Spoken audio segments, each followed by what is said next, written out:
Okay, let's play some damn chess.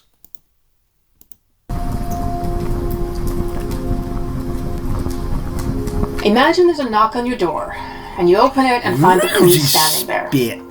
They've come to arrest you Been there, on charges of witchcraft.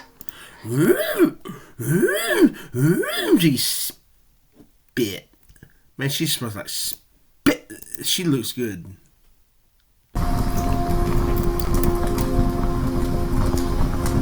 Imagine there's a knock on your door, and you open it and find the police standing there. Been there, done that. They've come to arrest you Been there, on done charges that. of witchcraft.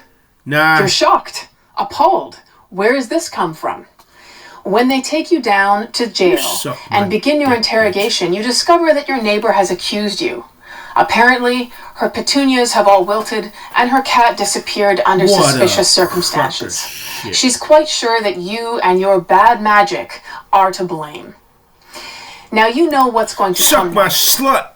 They're going to begin asking you questions about when you cast these spells, which demon you are in league with, how often you've worshipped at a witch's Sabbath, and so on. And you're going to be encouraged very strongly to confess. You're going to be encouraged through the use of torture.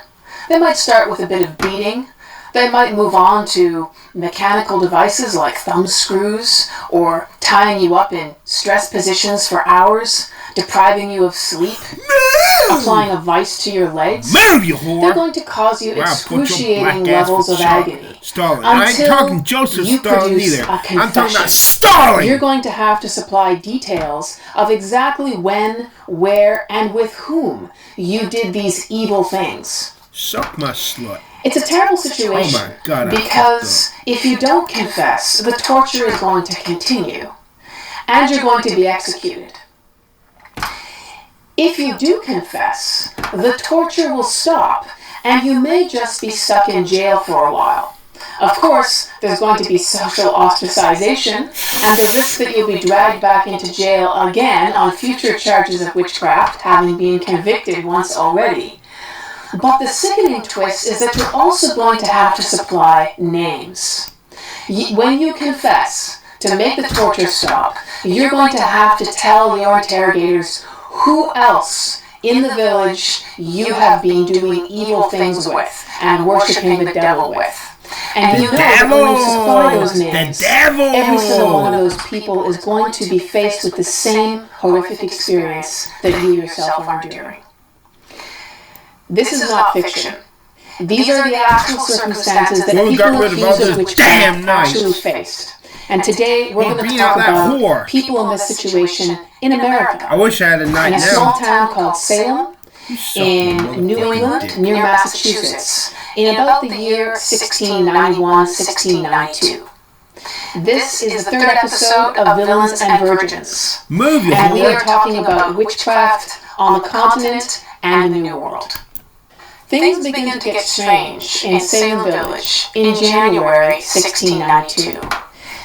Two young girls, aged 9 and 11, living in the house of Minister Samuel Paris, begin to experience bizarre symptoms. They're twitching, screaming, shrieking, and they claim that they're being pinched, jabbed, and otherwise tormented by invisible hands. Now, because this happened in the house of a minister, the first response was fasting and prayer for several days. So, in many Christian traditions, fasting or abstaining from food for a period of several days or several meals is undertaken in situations of distress. It's used to add an extra emphasis to the prayers that are sent up over whatever circumstance a person is facing. So, Minister Samuel Paris begins fasting and praying. He holds meetings in his house where other members of the church can come to also fast and pray to help the situation with two girls. When the village doctor arrives, he examines them, asks them some questions. He's unable to identify an illness, and so he pronounces them victims of bewitchment or witchcraft. This means that some invisible evil force is responsible for the pain and violent symptoms that the girls seem to be experiencing.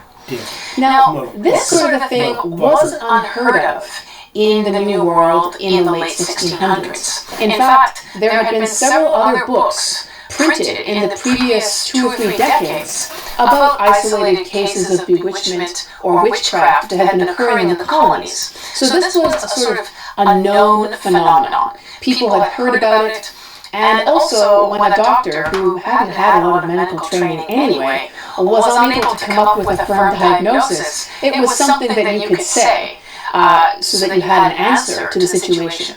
Now, there was fasting and praying going on. There was knowledge of witchcraft as sort of a phenomenon, but there was also knowledge of sort of folk cures and remedies that people might undertake to protect against witchcraft. So one of the women, who was a member of the church and had been coming to the prayer meetings at Minister Paris's house, decided to try one of these folk remedies. She told the minister's slave woman, a woman called Tituba, to bake a witch cake in order to protect the girls from this evil magic.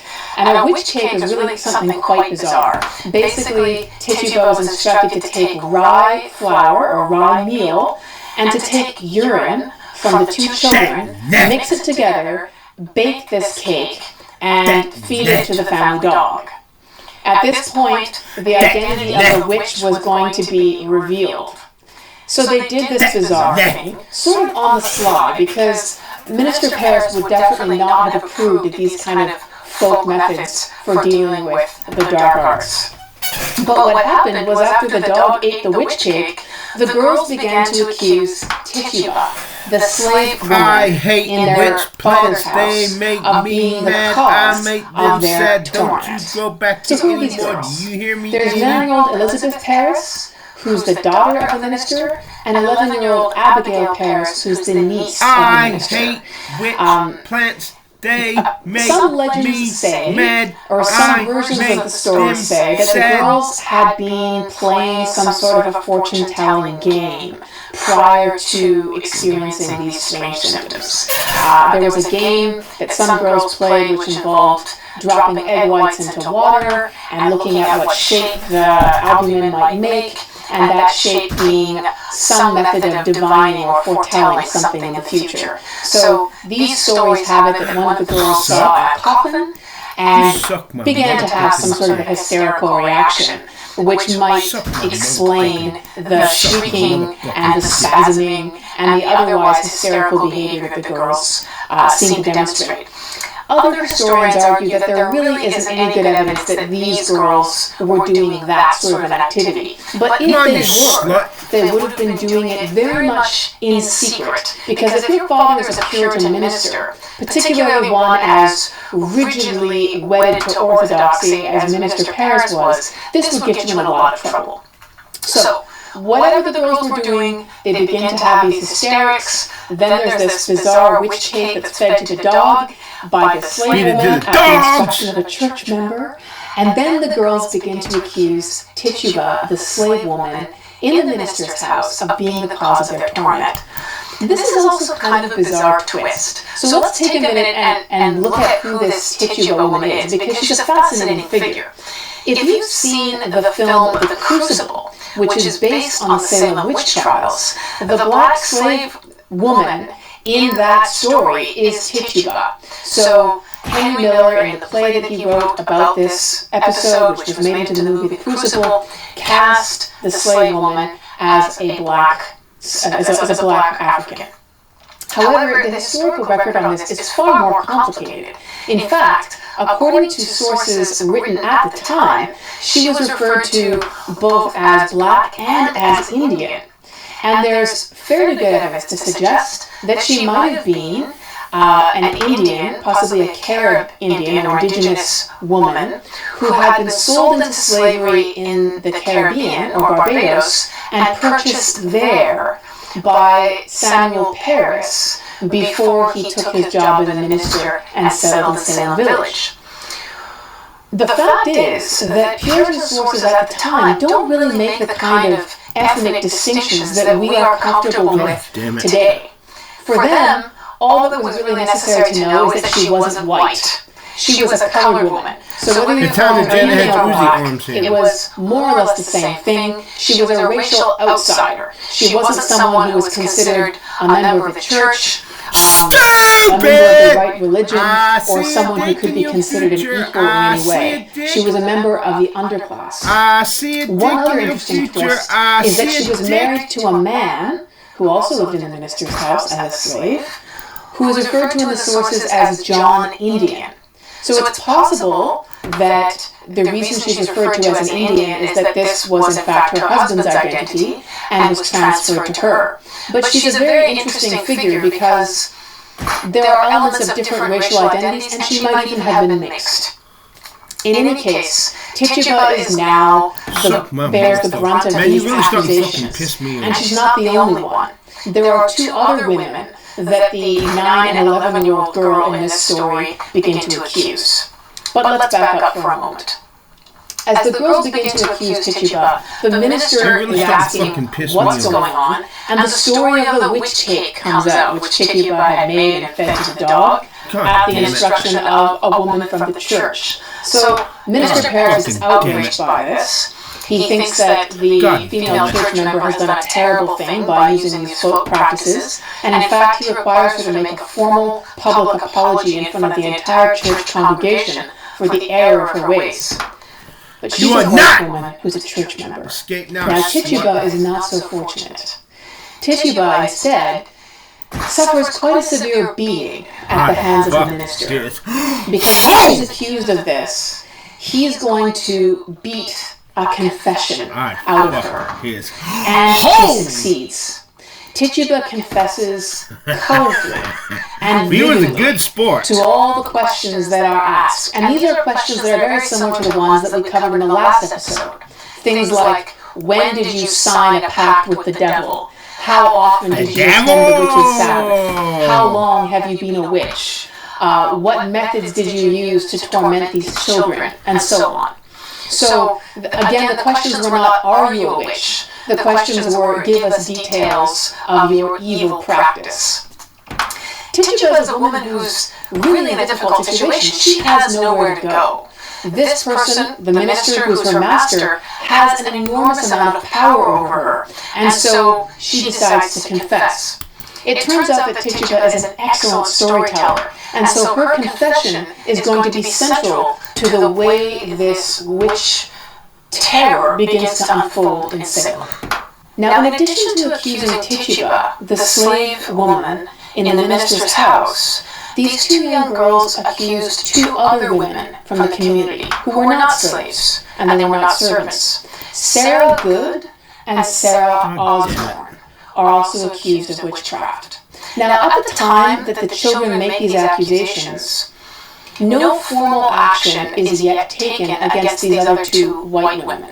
And the reason for that is that these children were considered too young to give testimony in court. God damn it. So this is in January of 1692. So by late February, even the village doctor's 17-year-old maid is experiencing these strange symptoms of bewitchment. And when she gives her testimony accusing the same women, Sarah Good and Sarah Osborne, and Tituba, the slave woman, now official action can be taken.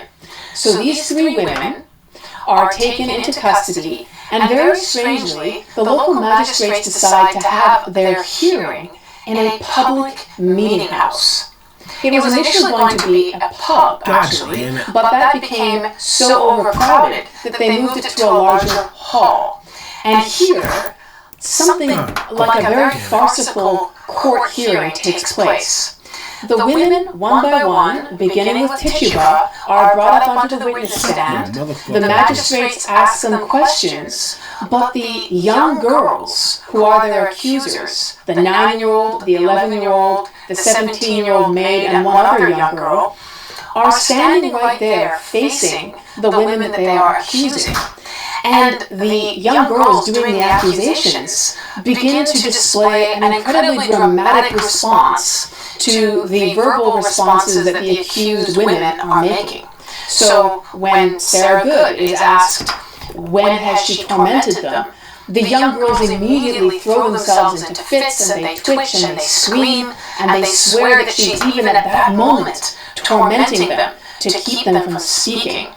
And so in front of the packed meeting house of all these people who've gathered to watch, there's this bizarre sort of theater happening where the accused woman is standing up there faced with what is taken to be evidence in real time in front of a large audience of their malign and invisible powers. So the next logical question is, why were these women singled out?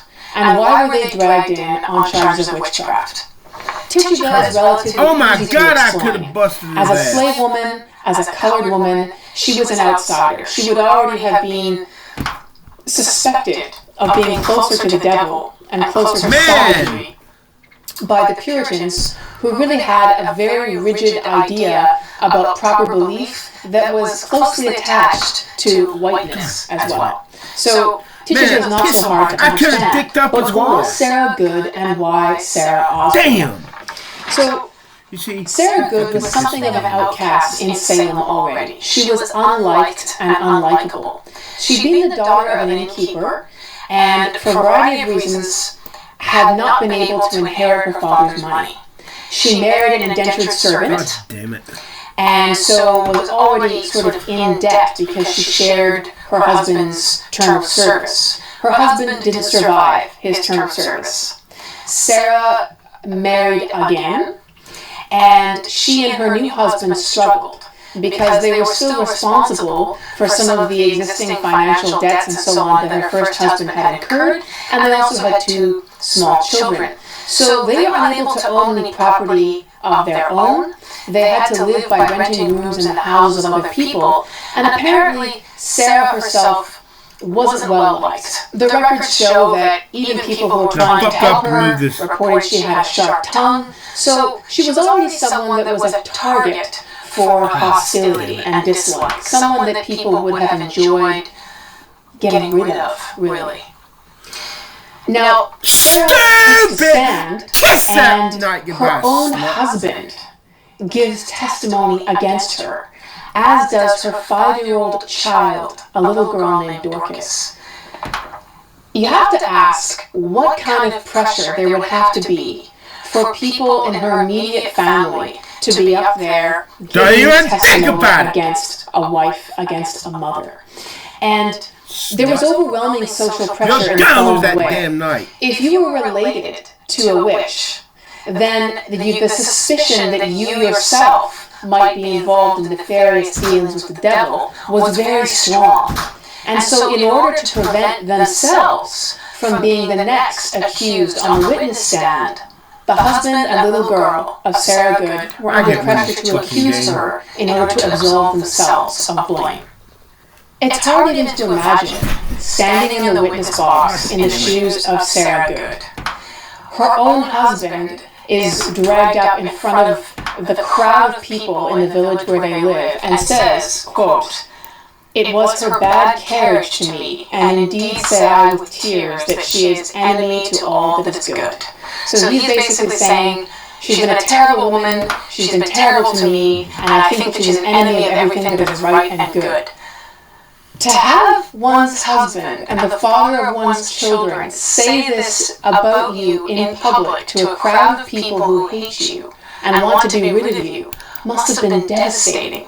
And then to watch her 5-year-old daughter have to come up and say things that were accusatory to her as well. There must have felt like absolutely no escape for Sarah. Everyone in the village already hated her, and now the people who were nearest to her and whom she loved the most were publicly condemning her. Sarah's story is a tragedy in many ways. Even though her husband and child publicly accuse her, it doesn't save them from the long shadow of the paranoia that is coming. In fact, only weeks later, 5-year-old Dorcas, the daughter of Sarah Good, is also accused by these other girls of being a witch.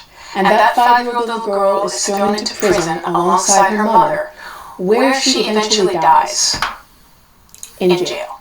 Undoubtedly, in addition to the drama provided by the young women who were throwing themselves into fits and shrieking and trembling and shaking at the testimony given by the accused witches.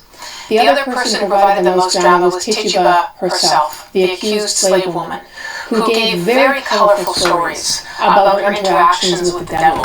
Apparently, he was a man who wore a dark hat. He had a book which she described in detail that she had signed. She had seen other names in the book. And she said, in fact, that there were many other witches. There was a large network of witches in the area who were serving the devil. And this, perhaps, more than anything else, touched the vein of panic. Because if Tituba was giving such convincing and dramatic detail about this hidden network of servants of Satan and the dark underworld, and she was saying that there were many other people, where could they be?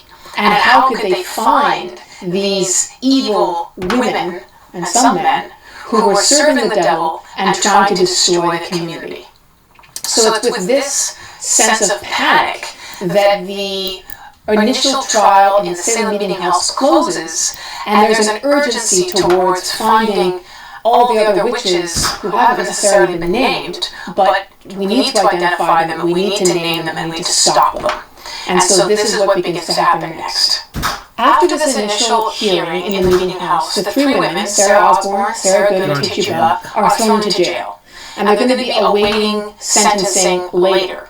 The reason why there's a delay is that the village, and indeed Salem itself in the area, is lacking a royal governor. They've recently gotten rid of the previous one. They thought he was too tyrannical. And they're waiting for the arrival of a new governor who's going to be able to do things like appoint people to hand down sentences and enforce law and order. Move, you whore! So for the moment, the first three women accused of witchcraft are thrown into jail, and a number of other accusations are also made. So the speed of this witch fear begins to pick up. And the need to find and stop other witches becomes more urgent. The girls who are making these accusations begin to name other names. And this process of accusation becomes increasingly bizarre. So just imagine an 11-year-old girl or a 17-year-old girl claiming that as they slept, they saw the specter or the ghostly apparition of some woman from the community appear to them. And sometimes these specters introduced themselves and helpfully supplied their names. This was the case, presumably, of one woman accused of witchcraft. Her name was Susanna Martin, and she didn't even live in Salem Village. She was a woman who lived in Amesbury, which was some ways away, but apparently had a not-so-good reputation. So some of the girls in Salem Village, we're talking about very young girls, they're all under 18, say that this Susanna has appeared to them and has told them her name and is responsible for tormenting them, pinching them, bruising them, and otherwise causing them pain. Now, when Susanna is dragged in and she's charged with witchcraft, these girls don't even recognize her because they had never seen her before. And when they're questioned, how did you know it was Susanna if you hadn't seen her face? They said, well, her specter told us her name. You dumbass. So this whole idea of spectral evidence being used to convict people of witchcraft is really difficult because it's unassailable. How can you examine that? How can you verify anything? And the stories would often change. Not everyone was on board with it. There were some members of the community in New England who were very concerned about the use of spectral evidence. A quite eminent minister, not from Salem Village, but from the neighboring area, named Increase Mather, was very concerned that courts admitting spectral evidence in witch trials was going to lead to convictions of many innocent people. But he wasn't in a position to intervene in the following way. Increase Mather, being a prominent member of the New England community, had actually gone on a ship back to England to bring back the new British governor who was going to be in charge of law and order. When that governor arrived and was aware that there was an increasing number of people who'd been thrown into jail in the previous months, he decided something had to be done. So the new governor arrives in May. The initial witch accusations begin in January. And so from January through May, there's an increasing number of people who've been accused of witchcraft, and they've been sort of examined, sometimes publicly questioned, charged with witchcraft, and thrown into jail. In all, throughout the Salem witch crisis, 200 people are accused of being witches. Most of them are women, but there are definitely some prominent men who also end up in jail on this charge. So when the governor arrives, there aren't quite 200 yet, but the numbers are climbing. So the governor appoints 2 courts, which are called Oyer and Terminer, in other words, to hear and to decide, to basically deal with this growing or exploding problem of witchcraft. As soon as he sets up these courts, the governor then leaves Salem area because he has to go deal with another violent conflict with local Indian tribes. So he's got soldiers to worry about and fortresses to defend, and he leaves, having appointed a couple of judges to oversee the formal trials and sentences through these 2 courts. While Increase Mather, the minister who'd been involved in bringing back this governor, was very concerned about the use of spectral evidence, with the governor out of town, there was no higher authority he could appeal to rein in the judges of these 2 courts and their willingness to use just about any account from these girls as evidence against people accused. Now, there are too many people accused of witchcraft in Salem for me to discuss all their stories. So I've picked a few of them to illustrate the hysteria and the growing nature of the accusations. One of the women accused by these girls was a woman named Martha Corey. And she's very interesting because unlike some of the others, she was not an outcast, she was not a marginal member of the community. In fact, she had recently become a full member of Minister Samuel Parris's Puritan Covenant congregation. So she had the marks of respectability. She was married to an older man named Giles Corey, and apparently, at some point in her distant past, a couple of decades earlier, she had done something scandalous. She had an illegitimate mulatto child. So this, in a small town, would have marked her as a woman who had a very public moral failing. To have a child with someone who was black and someone that you had no formal relationship with was taken as a sign of great immorality. Now, apparently she managed to overcome it and become a member of the church, but some people hadn't forgotten this particular aspect of her past. But why would she suddenly be targeted for witchcraft? Well, it seems that Martha Corey had been publicly skeptical about the credibility of these girls who were leveling accusations of witchcraft right, left, and center. In fact, she had apparently discouraged her husband from going to one of the first witch accusation hearings. Now, if you think about this, the girls who are doing the accusations here are enjoying a unique and unprecedented level of importance. For a girl in a Puritan community, you were basically expected to be seen and not heard. You were very low down the social hierarchy. Remember, only men were voting anyway.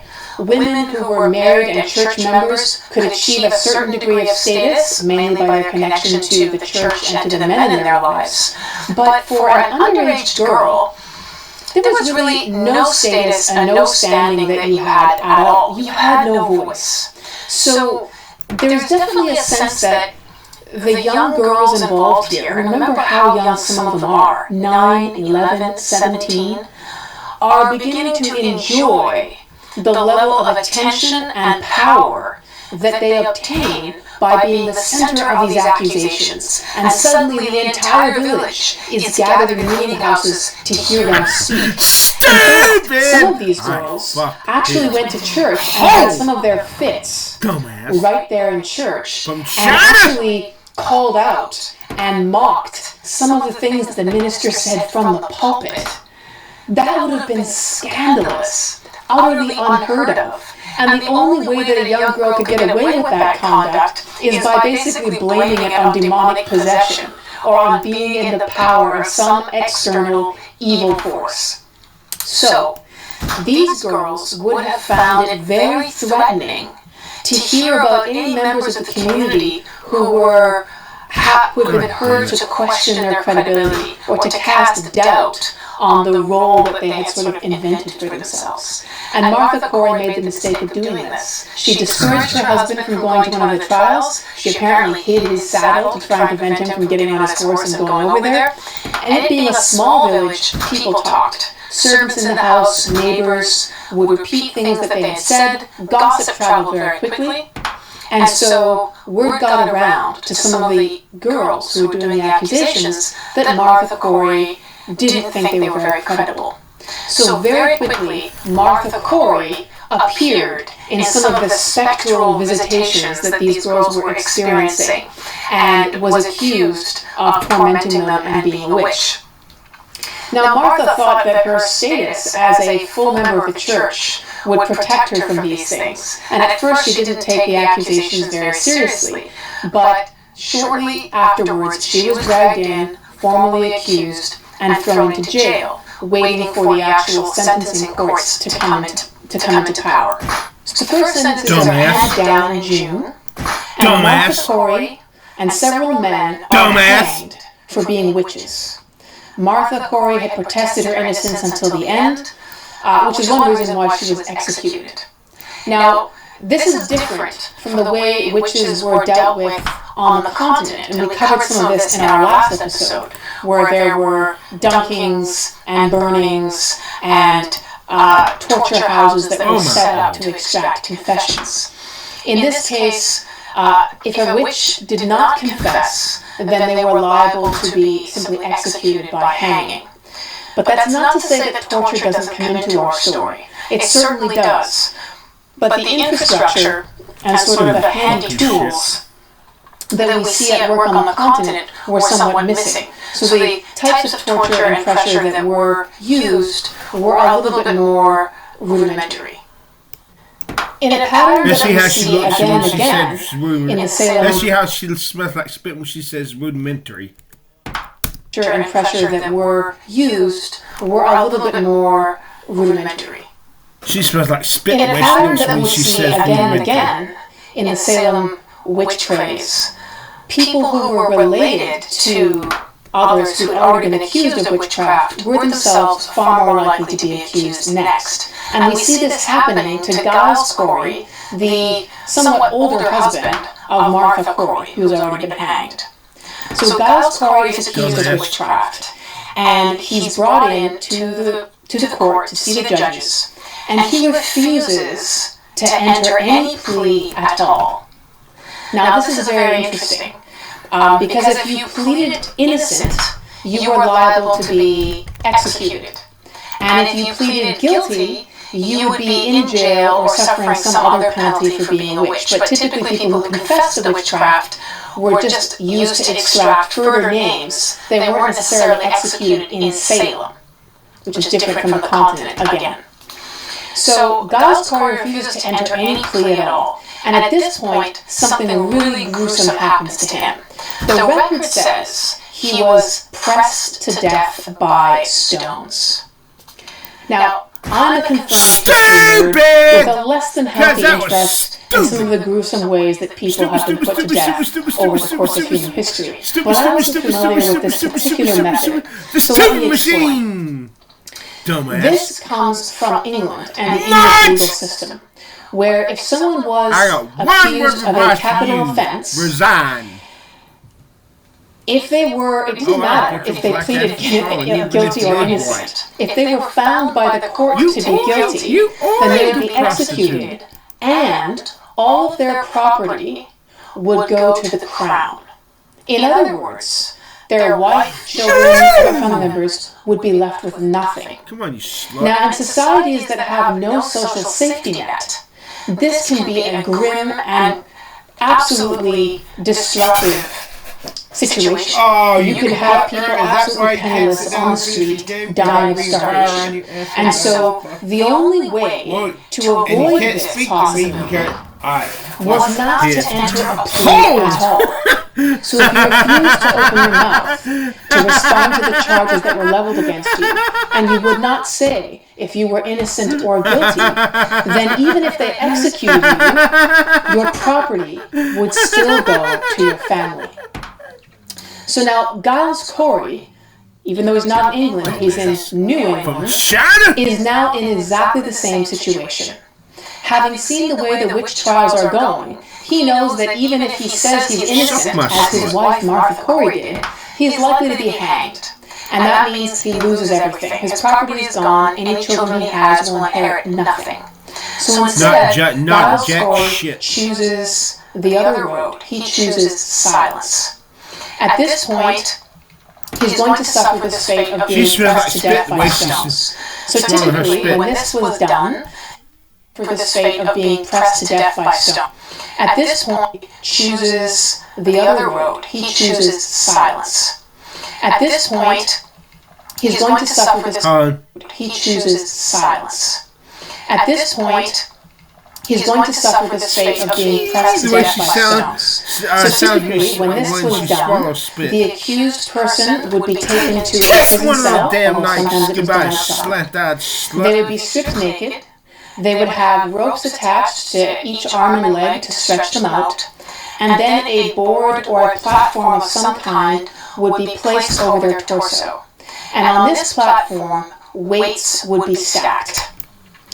The idea of being pressed in this way was that the gradual adding of more and more weight that would press down on the victim's torso and cause them enormous amounts of pain and being unable to breathe and possibly break their ribs. The idea was to break your will to be silent. And so you could end being pressed to death if you would only utter your plea. If you would only say, make it stop, and agree to plead either innocent or guilty, the ordeal could end. But of course, then you'd be back in the original situation of leaving your family nothing. So this is what happens to Giles Corey. He's taken out to a field. He's stripped, a platform is put on him, and weight is piled on. Some records of this gruesome ordeal involve weights up to 700 or 800 pounds being placed on a human body. So you would either speak or you'd be crushed to death. And this is what happened to Giles Corey. He remained silent except to say only more weight. And they would continually add weights until he eventually died. This gruesome punishment of being pressed to death by stones formerly existed in the English legal code until 1772, almost 100 years after it was done to Giles Corey in New England. But if you think for a moment about Giles Corey and about his wife Martha Corey, you have to admire the resolution of spirit that both of them showed. Martha refused to admit her guilt, even though she was going to die for it. If she had cooperated with the court, if she had invented some story about her cooperation with the devil, as many other people did, she probably would have survived. She would have been in jail, perhaps for months, possibly years. She would eventually have been released and been socially ostracized, but she would probably have lived. It would have cost her, though, her integrity, and also she would have had to incriminate other people in the course of her confession. She chose death rather than this. And her husband, an even grimmer fate, something far more prolonged and far more painful. The pressing to death with stones could last for days. He wasn't a young man either. Some records say that he was probably over 60. And yet, he was willing to stand against the will of everybody else in the community to believe these charges of witchcraft or to cooperate in legitimizing a process that was ripping the community apart. The fate suffered by Martha Corey and Giles Corey only served to fuel the flames of panic in Salem Village. Because now, anyone who was the victim of a grudge that someone else in the community had against them was liable to end up accused of witchcraft. Anyone who might be involved in a property dispute might find that a relative of someone on the other side of that dispute had accused them of witchcraft.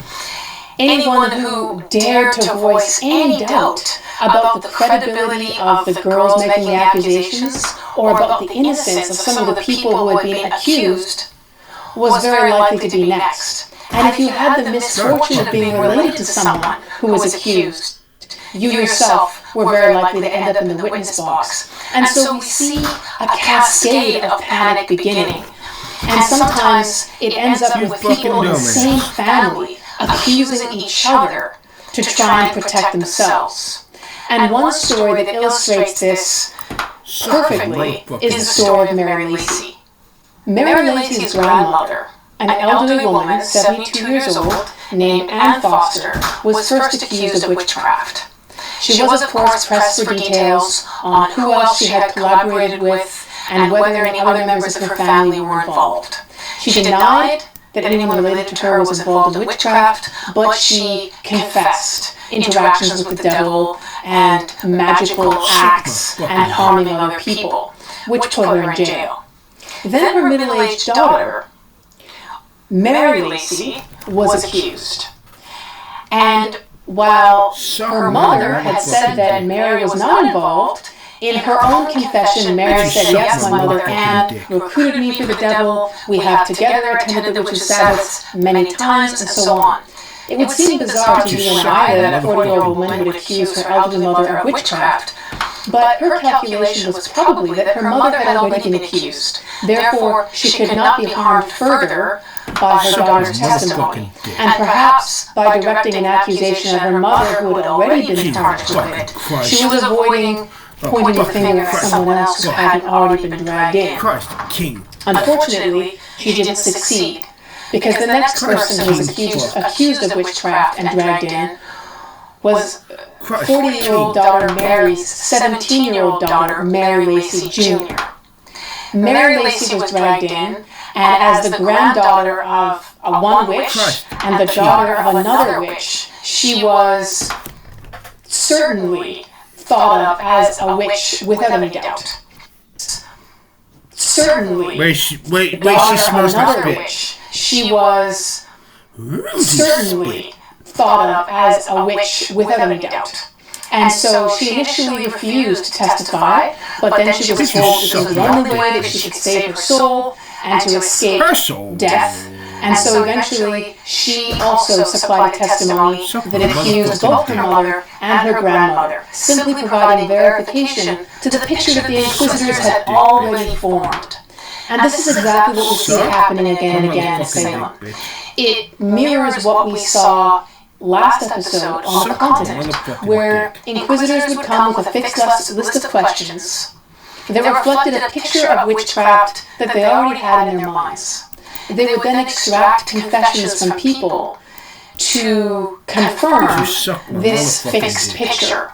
And they would use these confessions and the sameness of answers that they got, usually by pressure and torture, to prove that the picture of witchcraft they had already constructed was correct.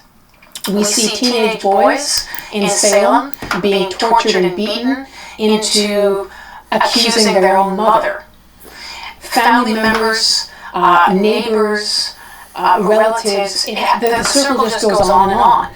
And there are so many different points of pressure that can be applied to a person that to escape is very difficult. And only a few individualists, like Martha Corey and Giles Corey, were successful in resisting the overwhelming pressure to lend your voice to confirm the credibility of what was going on in the hope of saving yourself from untimely death. It's hard to imagine living in Salem Village at this time and being caught up in this tidal wave of panic.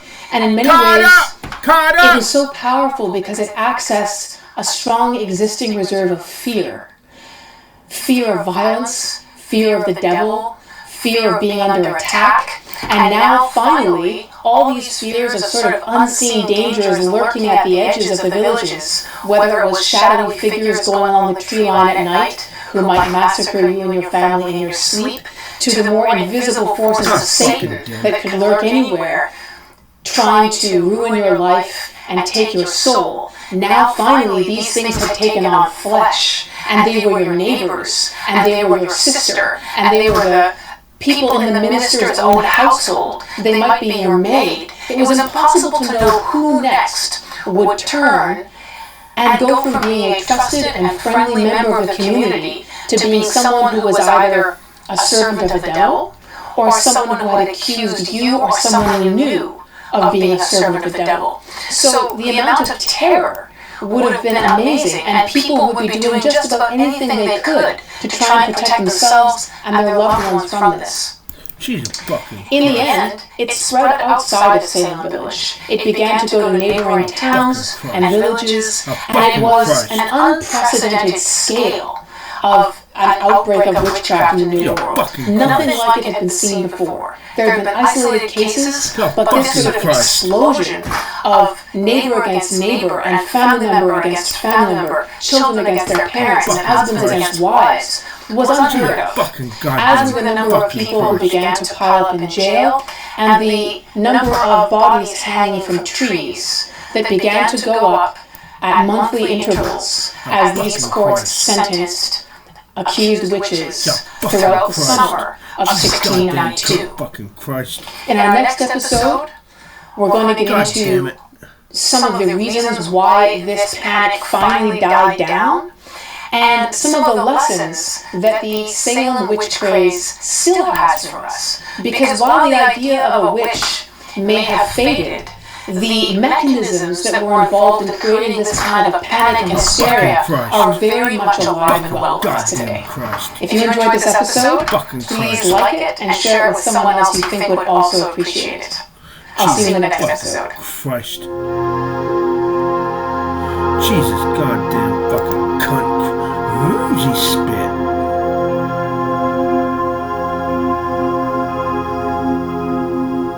Jesus fucking goddamn fucking Christ.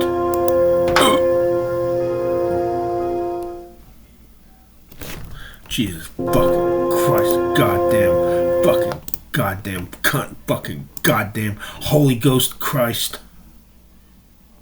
Oh, fucking Christ. Roozy spit.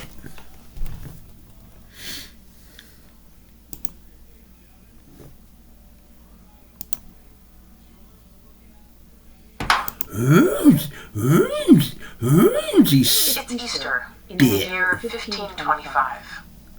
Oh, this is exciting. In what is now southern Germany, You suck it my is under motherfucker. attack. Suck my slut! Outside the gates is not a foreign invader. Instead, it is a mob of angry German Suck my peasants. motherfucking. The peasants managed to force their way in to the town and the castle, overcoming the count and the small number of knights and noblemen that he has defending the area with him. The Roozy spit. knights and the castle, peasants. The peasants managed to force their way in to the town and the castle, overcoming the count and the small number of knights and noblemen that he has defending the area with him. The lady of the castle pleads for her husband's life, but she is bundled along with her small son into a manure cart and sent packing to a neighboring town. Suck my Her dignity motherfucking might be dick. damaged, but her life and that of her child will be spared. Suck my Her husband, motherfucking dick. Count Ludwig, will not be so fortunate. The peasants declare that this count Bitch, you will be suck my sentenced dick, to bitch. death for the crimes that he has Bitch, you committed suck against my them. dick. And the following morning, he and a number of knights are dragged outside the walls and executed by running the gauntlet. This is a method of execution in which the peasants would line up in two rows facing each other, wielding spears. You And suck one my by one, motherfucking the dick. condemned men would be compelled to run in between the two lines of spear-wielding men. And of course, as they did this, they would be speared continuously from both sides until they dropped dead. As the Count himself staggered through the gauntlet, he heard the angry cries of the peasants ringing in his ears. "You thrust my brother into a dungeon," one cried, "because he did not bare his head as he passed by. Christ. You harnessed us like oxen to the yoke," shouted others. "You caused the hands of my father to be cut off because he killed a hare on his own field. Your horses, dogs, and huntsmen have trodden down my crops. You have wrung the last penny out of us. When all the condemned men had been executed in this way, a peasant woman encouraged her compatriots to grease their spears in the belly fat of the dead nobleman. Drunk on victory, the peasants trampled on the dead bodies of the men who had caused them to live in fear. This episode, sometimes called the Weinsberg Massacre, is a scene from a remarkable series of events that lasted less than a year, from 1524 to 1525. At their peak, they involved hundreds of thousands of people and covered almost all of what is now modern Germany. The event was momentous in many ways. It signaled massive changes in terms of social organization, economics, politics, and religion. You're listening to Villains and Virgins podcast, and this is the first of 2 episodes in which we're going to be covering the Peasants' War. Now, if you've been listening to my series on the Protestant Reformation, with episodes on Martin Luther and John Calvin, this is going to tie very neatly into that period, because the events that we're going to cover today take place during the life of Martin Luther, and he's heavily involved in this story. So if you haven't already listened to the episode on Luther himself, or if you need a bit of a refresher, now's a good time to go back and revisit that episode. However, if you feel you know a fair amount about Martin Luther, you can jump right in. If you're interested in even more information on this subject, I'll be posting notes on the sources and some of the behind-the-scenes making of this on my Patreon page, and you can find a link to that in the description for these episodes. In the early 1500s, in this period when so many dramatic changes are taking place, including the writings of Martin Luther, which we're going to be hearing a lot about, everyday peasants are still living in an economic system that dates back to the Middle Ages. And the 1500s, depending on which historian you're talking about, isn't really the Middle Ages anymore. It's sometimes called the early modern period. It's post-Renaissance, or maybe mid-Renaissance, depending on which European country you're tracking. So we're not really in the medieval period anymore. However, for many peasants in Germany and other parts of Europe, economically speaking, the Middle Ages are alive and well, and that's because many peasants live in a condition of serfdom. Now, what is a serf? Well, basically, it's a condition that exists in a system called feudalism, and how it works is like this. All the land in a kingdom belongs to the king. God damn it. The king will parcel out sections of that land to powerful warlords who are loyal to him. They're called nobles, and they get noble titles like count and duke and so on. And so there's an oath or an exchange that goes on between the king and these nobles, where he gives them land and they give him an oath of loyalty. And among other things, they promise that when he calls them, they will provide a certain number of men for battle, that they're going to provide revenue, they're going to provide loyalty, and so on. So the king requires the service of these powerful men to keep his kingdom secure, and in exchange, he gives them land. Each of these nobles now has a parcel of land. That is his domain, his estate. It might be even large enough to be called a duchy in some cases. But this nobleman needs to make money off that land. People need to work that land to extract food, wine, and to farm animals on it for animal products that are necessary to survival. So who does that? God damn it. The answer is serfs. So the serf was the everyday man. He was at the bottom of this pyramid, and he didn't get to own any land. He got to live on a certain allocation of land in an estate owned by a nobleman. The peasants or serfs were required to work the land and serve the nobleman who owned it. This meant farming, of course, but it also included services like repairing farm buildings or keeping the roads in good repair. And they might be asked to perform additional labor by that nobleman at any time. They were allowed to work a small percentage of the land they lived on for their own survival, but most of the crops that they were tilling and watering and weeding and harvesting belonged to the noble lord who owned the land and everything on it. Now, in exchange for this labor, serfs had a place to live, and they were supposed to receive protection from things like criminals and marauders.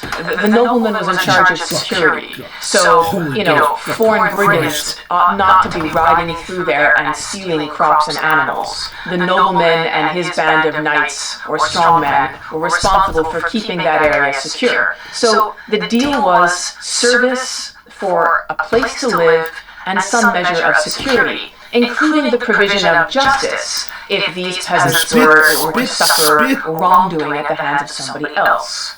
Now, serfdom was often a condition of servitude that was perpetual. Serfs were tied to the land. It wasn't as though you could say, you know what, I don't really like this count, I don't like the way he runs things, I'm just going to pack up my family and go somewhere else to see if I can find a better deal. It wasn't like the modern renting of an apartment in that way. Serfs also had to supply oaths of allegiance to the nobleman that they served, and they were bonded to him in this way. So they were supposed to provide him with obedience and with labor on demand. So there wasn't the ability to just pack up and leave if you didn't like how things were going. Their children were also born into this class, and it was extremely difficult to leave it. So this picture of serfdom as sort of the bottom platform of the feudal pyramid had been going on for centuries. And at this point, in the 1500s, in what is now Germany, it was still the foundation for how many everyday people lived. They labored, they worked the land, and they had to serve the noblemen who owned that land. However, in Germany and other parts of Europe at this time, in the 1500s, there's a shift beginning to happen in the economic conditions of the peasant class. And that shift is away from labor as the rent they have to pay, and towards something that resembles rent that you and I would recognize more readily. And that would be fixed amounts of things like grain, fruit, wine, or farm animals that were payable to the lord at certain fixed times of year. This transition is beginning to happen across Europe, more in some places and less in others, but the conditions under which some peasants are living are beginning to shift away from just labor on demand and towards this more measurable, standardized payment in goods. Of course, peasants would still have to use the mill that was owned by the noble lord to process the grain they harvested even for themselves. I mean, you can't just harvest grain from a field and go directly to eating it. There's a whole process of dehusking and milling and grinding in order to render it down into flour, which you can then use to make bread or whatever else you need. And so typically, the nobleman would own the technologies or tools that were required to turn crops into food. And so when the peasants would be harvesting crops, they'd be harvesting most of the crops and handing them over to the nobleman.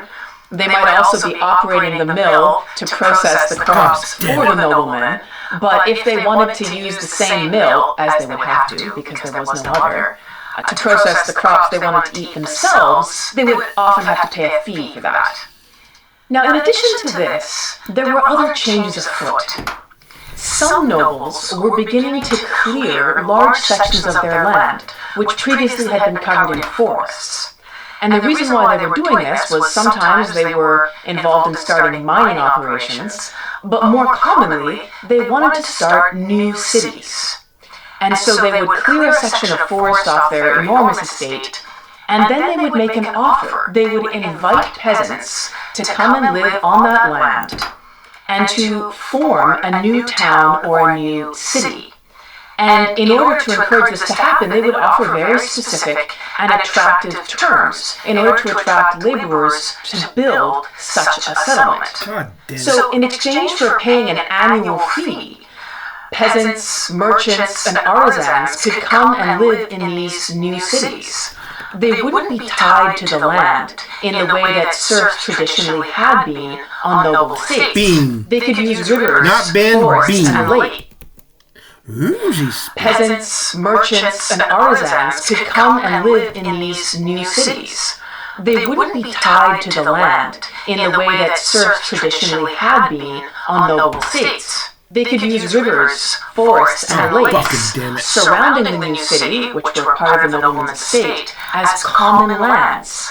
This was also a new thing, because typically serfs, peasants who were tied to the land, were only allowed to harvest for themselves the part of the land that was allocated for their use, and everything else, including the fish in the streams, and the birds of the forest, and the wild boar that might be running through the forest, the nobleman owned all of that, and you couldn't touch it. In fact, the penalties for harvesting any kind of a wild animal could be incredibly extreme. I mean, peasants have been blinded, castrated, hung, or otherwise mutilated as a penalty for unauthorized harvesting of wild animals or fish, which were part of the noble's land, and they might be right next to the fields that peasant was working to provide for himself and his family. You might even have wild pigs that were rampaging through that field, ruining your harvest. And if you were a peasant farmer who was a serf, you couldn't touch that wild boar. You were in danger of your life and limb if you did that, because wild animals were the property of the Lord, and typically he was quite fond of hunting them. So you weren't allowed to touch them, even if you and your family were desperately hungry and these wild animals were actively ruining the crops you were planning to eat. So this new deal that some lords are offering, whereby, hey, come and settle in this newly cleared land. It's going to be a new city, and you don't have to work the land for me. You just pay an annual fee. You can build your house. You can live here. You can leave anytime you want. You can fish in the streams. You can use the meadows. This was a much more attractive deal than what most people were used to being offered. And as a result, these new cities were beginning to attract merchants, artisans, and peasant laborers, some of whom were runaways from conditions of serfdom. Some of whom said, you know what, I might be tied to the land and I might have given an oath of loyalty to this lord, but he's really quite a bastard. And I've heard that there's a new city in a neighboring estate over yonder, and I would much rather go there and live under those conditions than live where I am. And so this was a problem, actually, for nobles who kind of had the serf system, as they began to watch some of their laborers disappear to populate these new cities. And they would at times, just like slave owners, try to go and retrieve their serfs. And so nobles who were operating these new cities had a rule. And they said, well, if there's a runaway serf in the new city, and the nobleman comes to retrieve him, he's entitled to retrieve his property, the serf. But if that serf manages to live in this city for a year, then he shall be free, which means the nobleman has no right after that to come and drag him back to the previous estate where he'd been and serfed. So there's a saying that begins to circulate. Spit, spit, spit. When it comes to retrieve him, he's entitled to retrieve his property, the serf. But if that serf manages to live in this city for a year, then he shall be free, which means the nobleman has no right after that to come and drag him back to the previous estate where he'd been and serfed. So there's a saying that begins to circulate in Germany at this time, which translates as, the city air makes you free. And the reason I bring this up is that the new cities were not the majority, but there was a significant number of them that were popping up and forming. There were nobles like Frederick the Wise, who was a patron of Martin Luther, who had also built one of these new cities and wanted to build a university there and attract scholars like Luther. And so the fact that these were being formed across Germany and other parts of Europe signaled a change. It signaled new possible ways of organizing society and new terms under which the common man could pursue the conditions of his livelihood. And that was going to change the way most people who weren't living in these new cities viewed their own living conditions, because now there was an alternative. But in addition to having to pay either in labor or crops taxes to a noble lord, most everyday people, in fact all of them, were also subjects of the church. And that had an impact in the 1500s that you and I can scarcely imagine. As subjects of the church, it meant that peasants, and indeed everyone, owed 10% of their income as a tithe, or a tax, that was payable to their local church institution. Because peasants worked the land, and they had very little in the way of cash, these tithes were payable in crops. And in many communities, there were enormous tithe barns that stood near monasteries and churches, and these were the buildings in which the tithes of the local community were collected. And you can only imagine how one of these impoverished serf farmers would feel going into one of these massive barns and seeing the aisles piled high with grain, depositing his contribution, and then going home to a meager porridge of barley and vegetables before laying his aching body into bed to drag it out of bed the next day and labor on the lands of his lord. You would think that there would be some resentment. And indeed, there was. The idea was that the peasants were being squeezed by their noble landlords, but they were also under economic pressure by the institutions of the church. And when I say that it's hard for you and I to understand, it's because we live in a post-Reformation age where churches are voluntary local community associations. So if you want to be part of one, then you can go become a member, and you can pay your tithe, and maybe you don't pay your tithe, and, perhaps they'll come after you and ask you nicely to pay your contribution, but there aren't really any consequences. People at this period of time didn't have that option. You were a member of the church, whether you liked it or not, and you had to pay your tithe, whether you liked it or not. So the economic pressure was real in a way that you and I are not familiar with. But all of these restrictions, the obligation to provide labor for a noble lord, the payment for land in terms of grain, the tithe payment to your local church, none of this was new. So the question is, why did it explode in such an incredible way in 1524 and 1525? Because the pressures weren't new. There are a number of causes that we can isolate to explain the events that are about to unfold here. First, there was an increase in inflation. So this meant that real wages decreased.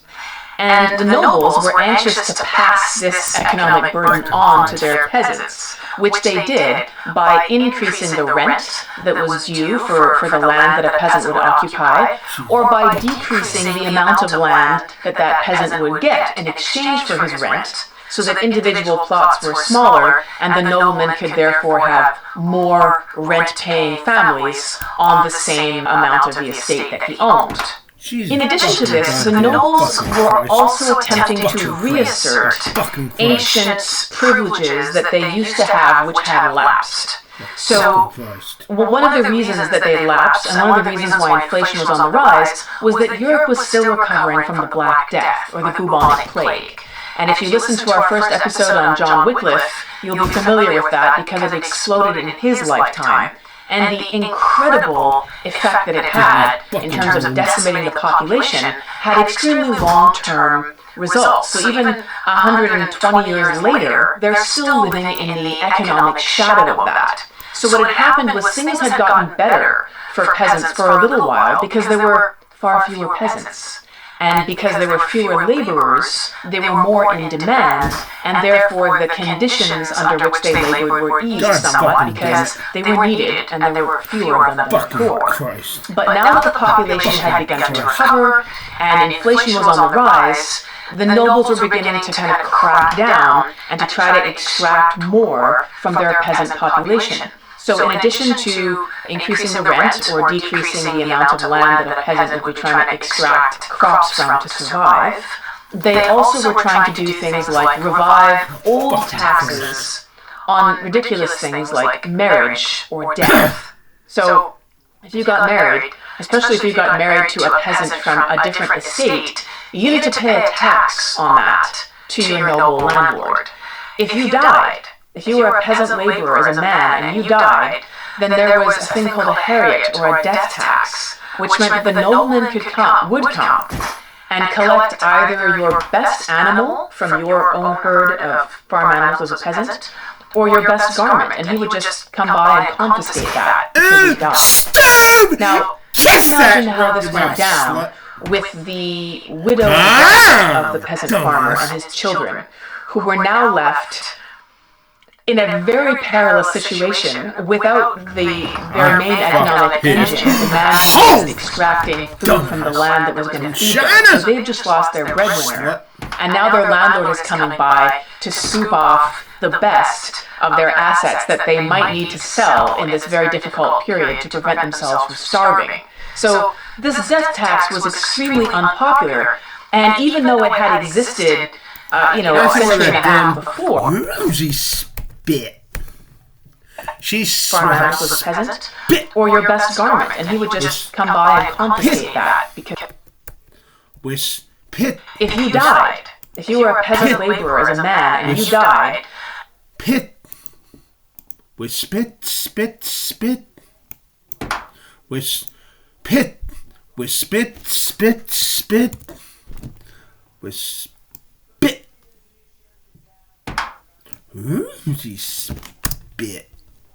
then there was a thing called a heriot or a death tax, which meant that the nobleman would come and collect either your best animal from your own herd of farm animals as a peasant, or your best garment, and he would just come by and confiscate that because you died. Now, you can imagine how this went down with the widowed wife of the peasant farmer and his children, who were now left in a very perilous situation without their main economic engine, the man who was extracting food from the land that was going to feed them. So they've just lost their breadwinner, and now their landlord is coming by to scoop off the best of their assets that they might need to sell in this very difficult period to prevent themselves from starving. So this death tax was extremely unpopular, and even though it had existed, a century and a half before, it had lapsed because conditions had gotten better for peasants in the recovery from the Black Death. But now, in the early 1500s, nobles are putting the squeeze on them, and they're reinstating these old practices. And for the average peasant family, this didn't feel like a return to something they had known before. For them, this was just a new intrusion. This was a new burden that was being laid on them. Just because 2 generations ago it had happened to somebody else, it wasn't something that they would have remembered and said, oh yes, this is totally acceptable and fair because we remember great-grandfather saying he had to do this. That's not how it worked. So they just saw this as yet more burden being laid on them. A second factor was the fact that people were aware of these less burdensome living arrangements that were becoming available in the new cities that certain noblemen were opening up. And so the fact that these other ways of living were possible increased the resentment of peasant families who weren't living in that situation and who therefore were finding their own increasingly heavy burdens even more intolerable. Thirdly, there were examples of peasants beginning to push back against the pressures that were being exerted on them by the nobles and landlords, and actually succeeding in winning some concessions and in decreasing some of the arbitrary burdens that were being placed on them. So to explain this, I have to give you a little bit more information about some of the politics in what is now Germany at this time. The Swabian League was a military alliance of princes, knights, and imperial cities, these newly formed cities we've been talking about. And it was a defensive alliance that had formed in the late 1400s with the blessing of the Holy Roman Emperor, who was the monarch in charge of what we now call Germany and many other lands around it. It was part of the Holy Roman Empire.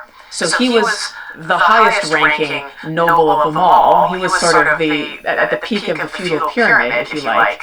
And then there were all these sub-nobles with their domains and duchies and kingdoms held under his authority. So, God damn it. He's authorized the formation of this Swabian League as a defensive alliance so that there is more local support, that nobles with Spitzer under his authority. So, he's domains and duchies and kingdoms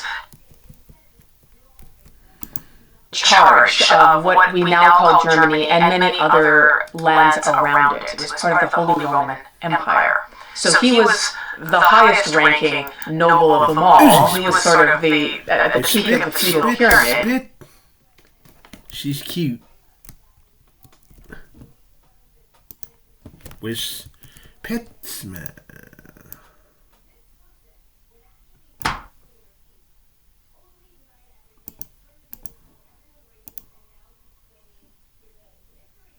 If you like, and then there were all these sub-nobles with their domains and duchies and kingdoms held under his authority. So he's authorized the formation of this Swabian League as a defensive alliance so that there's more local support, that nobles and neighboring duchies and estates who are members of this league can band together and raise armies to support themselves militarily from incursions nearby, as opposed to having to go to a farther away, more centralized source of authority.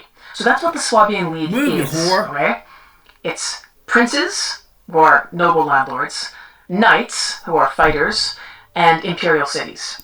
So one of the things that's begun to happen is that peasants have begun to band together and approach the league, the Swabian League, to mediate grievances they have with their local noble landlord. This was because the Swabian League, in addition to maintaining an army of more than 11,000 fighters, which could be called up when the members had voted on it, they also had a council. And this council had representatives from each of the member groups, the princes, the knights, and the imperial cities. And the council was involved in administration and making decisions about what the league was going to do. And so we see this trend that begins where peasants approach the council, the Swabian League, to say, we have a grievance with our noble who's a member of the league. He's making completely unfair, unjust demands. And in this way, they were sort of going over the head of their noble lord to a group of his peers who were in a position to comment on whether what he was doing seemed legitimate or fair. So one question that you might be asking at this point is, why would the Swabian League give ear to peasants in the first place? And it's a great question. One of the reasons is that while all the members of the league were part of an agreement where while all the members of the league were part of an agreement, she says the word "wow." Is that while all the members of the league were part of an agreement where they would contribute fighting men to whatever causes the council voted as worthy, this was expensive, and they were reluctant to do this. So they were always looking for ways to sort of find another solution that didn't involve beating the war drum and dragging out all the knights and the horses and the armor and the provisioning and the logistics that would be required to put a group of fighting men into the field. It's not cheap to do that. So if you had a nobleman who had peasants that were unhappy with him, typically that nobleman was going to be making a request for military assistance from his fellow members in the Swabian League to repress his rebellious peasants.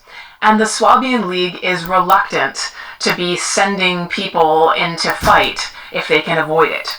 So, when you have peasants that begin to approach the Swabian League and say, we have a grievance with this noble lord who's a member of your league, the council had an incentive to mediate and find a peaceful solution, because that would involve avoiding having to pay the bills and, round up other members and get them to contribute the men and horses that they, were standardly on the hook for as part of their membership. So we see several examples of the Swabian League Council mediating between noble lords and their peasants, and typically they would come in and they would say, well, peasants, you're out of line because you owe an oath of obedience to your lord, so you shouldn't actually be going above his head, but some of the things you've said here seem fair. So they would require concessions on both sides. They would require the peasants to sort of reaffirm their oaths of loyalty and obedience to their lord, which is a little bit humiliating. But on the flip side, they would also usually get that lord to back down on some of the more egregious things that he'd been doing. And so the peasants were fairly content with ritually, saying, yes, we're so wrong, we are obedient, we are loyal, if in exchange for that, they could get some of their demands actually written down and enforced so that the lord couldn't just do whatever he wanted. And so there have been several examples of this kind of campaigning successfully happening, and word spread. So other peasants, in addition to the two factors we've already seen, right? They're resentful about rising taxes and additional economic burdens from their landlords. They're aware of other new cities where people have a better deal, and then they're also aware of peasants like themselves who've successfully managed to push back against abusive landlords by appeals to the Swabian League. So all of these factors, so far, are contributing into an environment where peasants are more upset about what's going on in their circumstances, and also they are beginning to see ways that they might push back against those things. But we haven't got to the fourth and perhaps the most significant factor. The fourth factor that contributes to our story is that there were revolutionary ideas in the air at this time.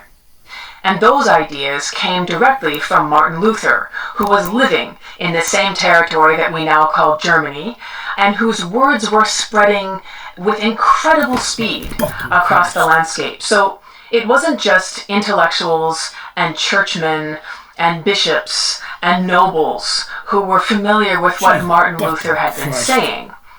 His ideas were being disseminated to everyday people. They were being disseminated in sort of pamphlets with comical and often quite ridiculous illustrations. And they were also being distributed by word of mouth. So people who couldn't read would be hearing about Luther's ideas because they were traveling preachers or followers of Luther who were going up and down the landscape preaching what he'd been saying to everyday people, including these peasant farmers. So, what had Luther been saying that is so significant? It began in 1517 when Martin Luther famously publishes his 95 Theses in the city of Wittenberg. And this document is famous because Luther goes after what he sees as exploitative practices of the institutional church of his day.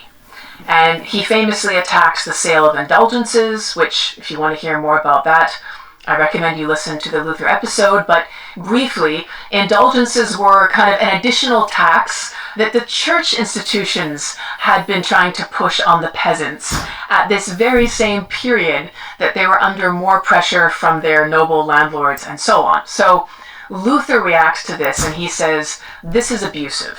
This is ridiculous. It's got nothing to do with religion. You're taking advantage of the ignorance and the emotions of these poor farmers to extract even more money from them. And then he goes further and he says there are really serious problems with the institutional church of his day. The Pope is responsible for sanctioning practices that are actually corrupt and harmful to the members of the church, like these everyday peasants. In 1520, only 3 years later, Luther writes a document called Address to the Nobles of a Christian Nation, and it's addressed, of course, to the nobles in Germany, where he says the Pope is not the only one who's able to interpret Christianity, actually. And this is a radical claim, okay?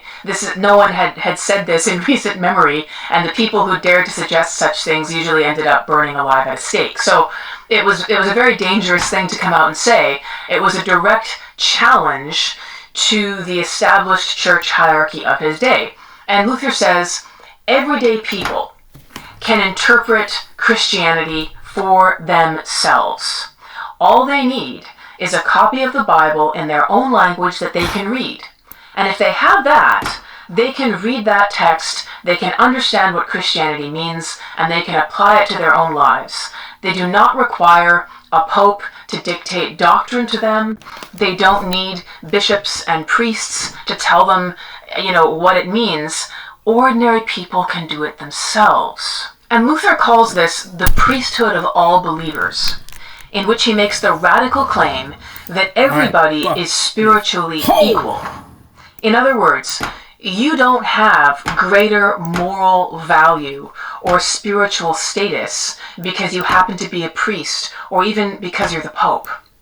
That your spiritual status or your moral standing is not determined by your job description or by where in the hierarchy you are placed. Luther said, and I quote, "From all this it follows that there is really no difference between laymen," he means ordinary people here, "and priests, princes, and bishops, Yes. spirituals and temporals, as they call them, except that of office and work, for they are all of the same estate. A cobbler, a smith, a farmer, each has the work and office of his trade, and yet they are all alike consecrated priests and bishops." So he's really saying here, we have no need for the hierarchies and the officials of the church. When it comes to religion, everybody has the same spiritual standing. This is wild. These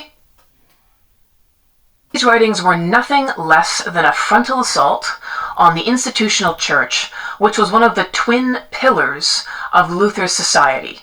There was the church, with the Pope at its apex, and there was the state, with the king or the Holy Roman Emperor at the top of that pyramid.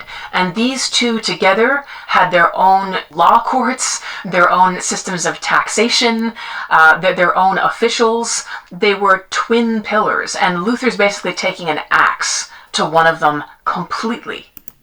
Scripture, not church authority, argued Luther, should be our only guide to what is the will of God and the only measure of morality and religion. Finally, in June of 1524, just before the peasant uprisings began, Luther publishes another document called On Trade and Usury, which means money lending, in which he decries the greedy, profit-motivated practices that made trade, in his view, the way he was observing it in his neighborhood at the time, nothing less than the robbing and stealing of other people's property. So again, Luther's ideas are spreading far and wide, especially in what is now Germany. There's a whole army of people who are taking what he writes and reproducing it on printing presses and disseminating it in pamphlets and handing it out, and you have lay preachers, meaning not priests or friars, official members of the clergy, but everyday people who've picked up Luther's ideas and are traveling around the country, repeating them and spreading the message to others. With all these factors converging, many peasants felt not only that their situation was intolerable, but that they now had the justification and the strategies to push back against their oppressors. Martin Luther had provided the justification because he had said that essentially everybody was equal, that nobody had more moral superiority just because of their position in the social hierarchy. So if that was true, why should nobles and priests be allowed to burden them so heavily? Stupid! And they had methods and mechanisms for pushing back because now they could appeal to the Swabian League. They could send emissaries to that council and get the League to mediate against oppressive nobles and force them to make concessions. So these conditions provided the perfect groundwork for the large-scale rebellion that begins to develop. So this rebellion, which will eventually be called the Peasants' War, that lasts from 1524 to 1525, was immediately preceded in the decade or two earlier by a bunch of smaller revolts and uprisings, sometimes called the Bundschuh movement. And this Bundschuh word refers to a traditional laced shoe that was worn by peasants. And so in these scenarios, you'd had smaller groups of peasants, much more localized, rebelling against their landlords and refusing to pay or refusing to provide the services that they were accustomed to giving.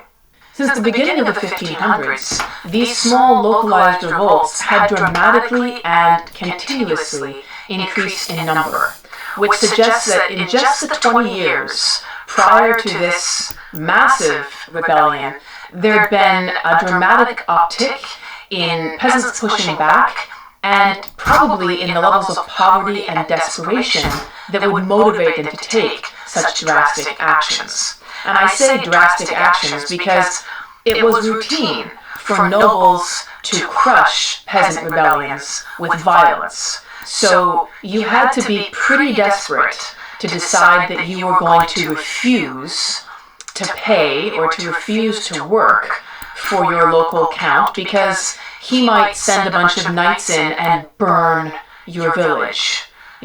So the results of this could be really quite terrifying. So the fact that we see an increasing number of these in the 20 years prior means that a lot of people were really at the end of their rope, so to speak, and that they felt that conditions were so bad that they had little choice but to risk violent reprisals in the hope of achieving some kind of concession or improvement in their situation. In 1522, an enemy of Martin Luther, and he had quite a number of them, wrote a pamphlet claiming that Luther's teachings were directly giving fuel to these Bundschuh peasant rebellions.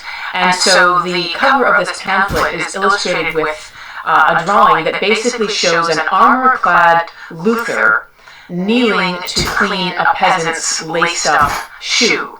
And the message is very, very clear, and the illustration is titled Greasing the Bundschuh. So this man had put into words something that a lot of people saw, which was a connection between the things that Luther had been saying and the direct action that peasants were taking to push back against their conditions. Also, as a direct result of Luther's teachings, some districts in Germany had begun refusing to pay their tithes. So this is not the tax to the noble lord, this is the tax to the church. And there were peasants who refused to do this, but knights and nobles as well, who were saying, well, if Luther's correct, and our institutional church is corrupt and abusive, and we don't actually need them to be good Christians and understand the will of God, then why are we paying them all this money? And so this tithe refusal had also begun directly in the wake of what Luther was saying, and it was very popular amongst peasants, but also amongst knights and nobles who, in addition to keeping their tithes for themselves, were anxious to reappropriate church property that was sort of on or near their estates. So the farm of that monastery that's sitting next to my estate is looking very attractive. If I, as a noble lord, decide that the church is corrupt, I can appropriate this monastery and this prime arable land for myself, and that makes me richer. So you can see that, there might have been ideological reasons, but there were also very practical economic ones as well. So Luther's ideas are being traced in many directions as having a direct effect on how people are behaving in terms of refusal to labor, refusal to pay taxes to their lords, and refusal to pay tithes to the church. The events of the Peasant War finally begin in the fall of 1524 in the Black Forest region of what is now Germany, before spreading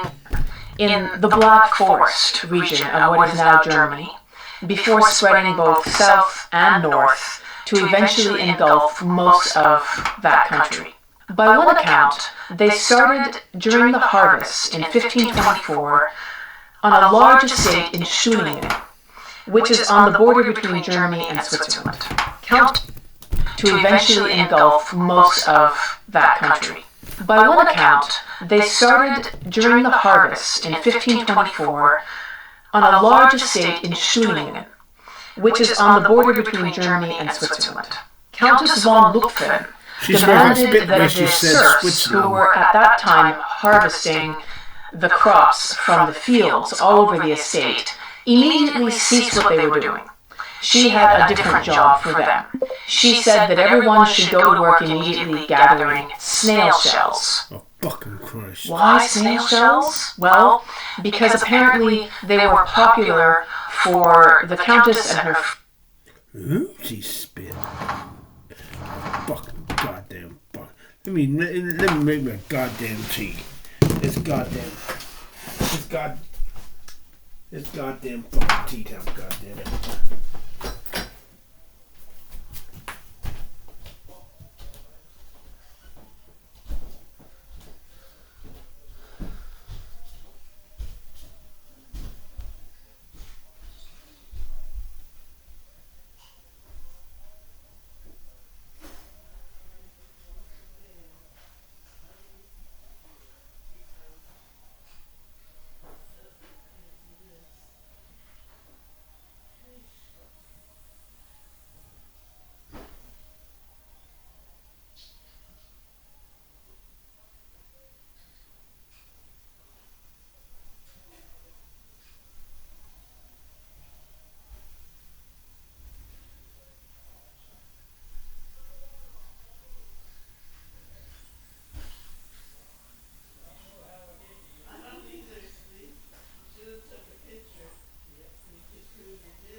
I do.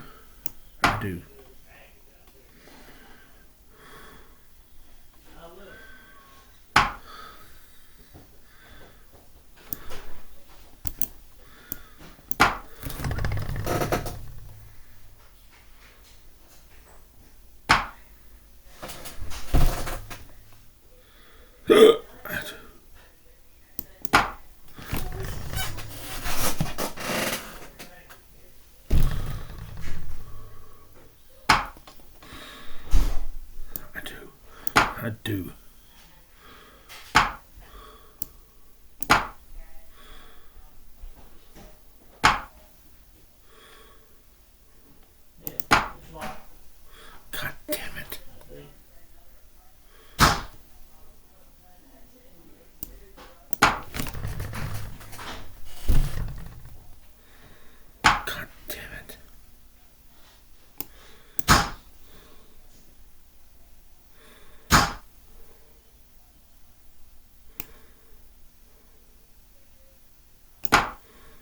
God damn it.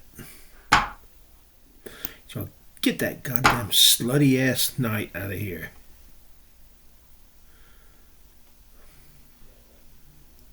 Get that goddamn slutty ass night.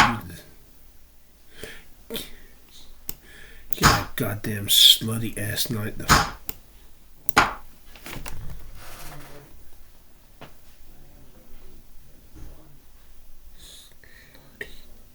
God, no.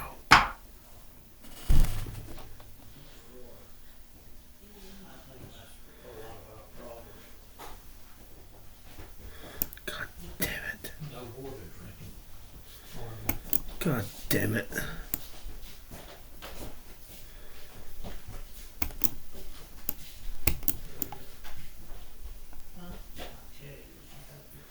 God damn it.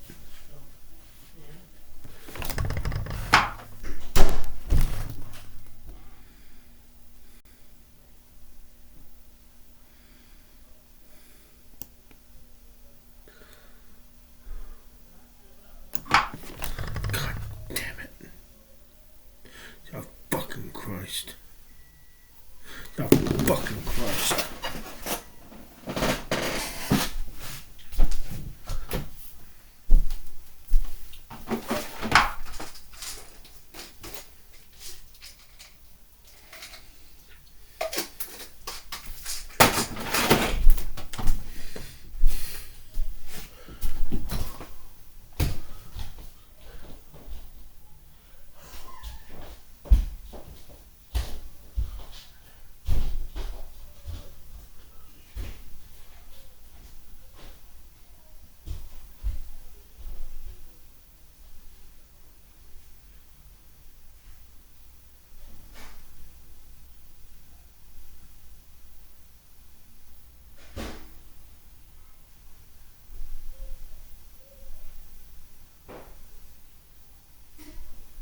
God fucking damn it.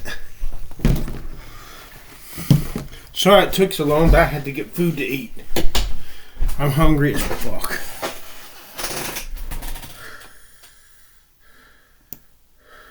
God damn it. Where the fucking shit ever come from?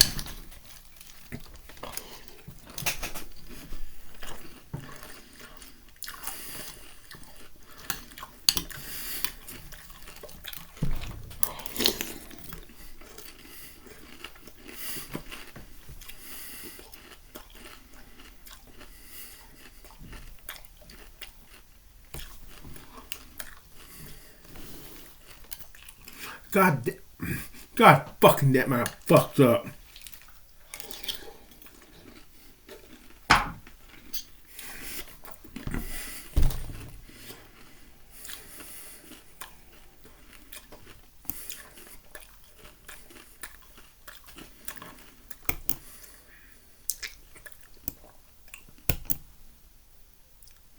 Holy.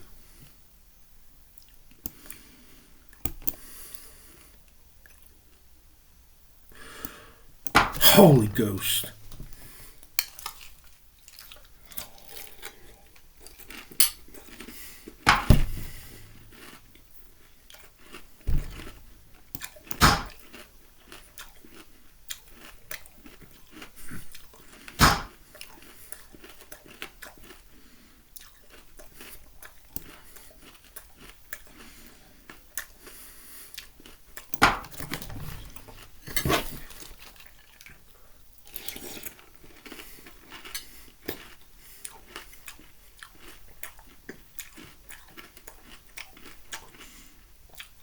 That goddamn pone.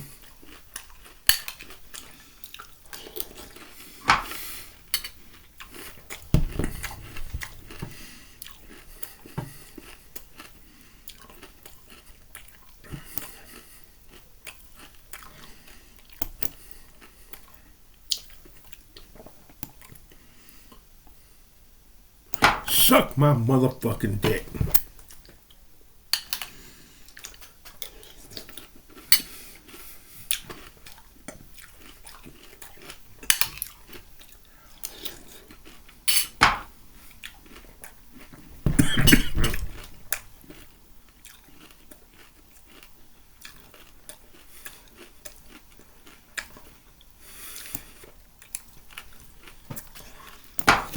Goddamn motherfucker.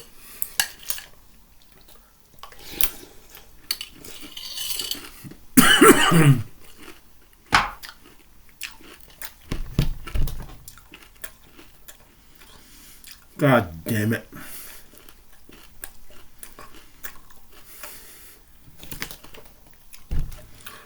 Jesus fucking goddamn Christ.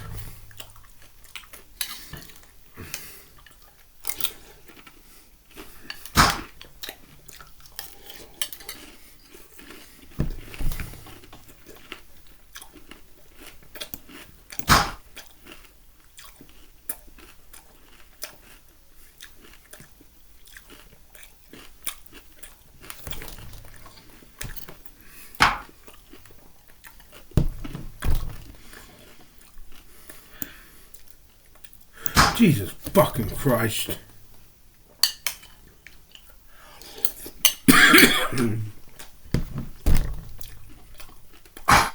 Jesus fucking Christ.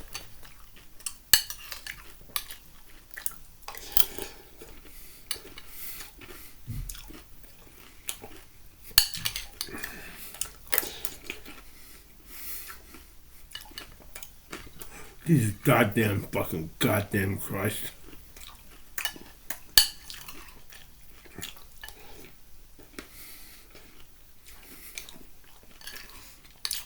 Fuck.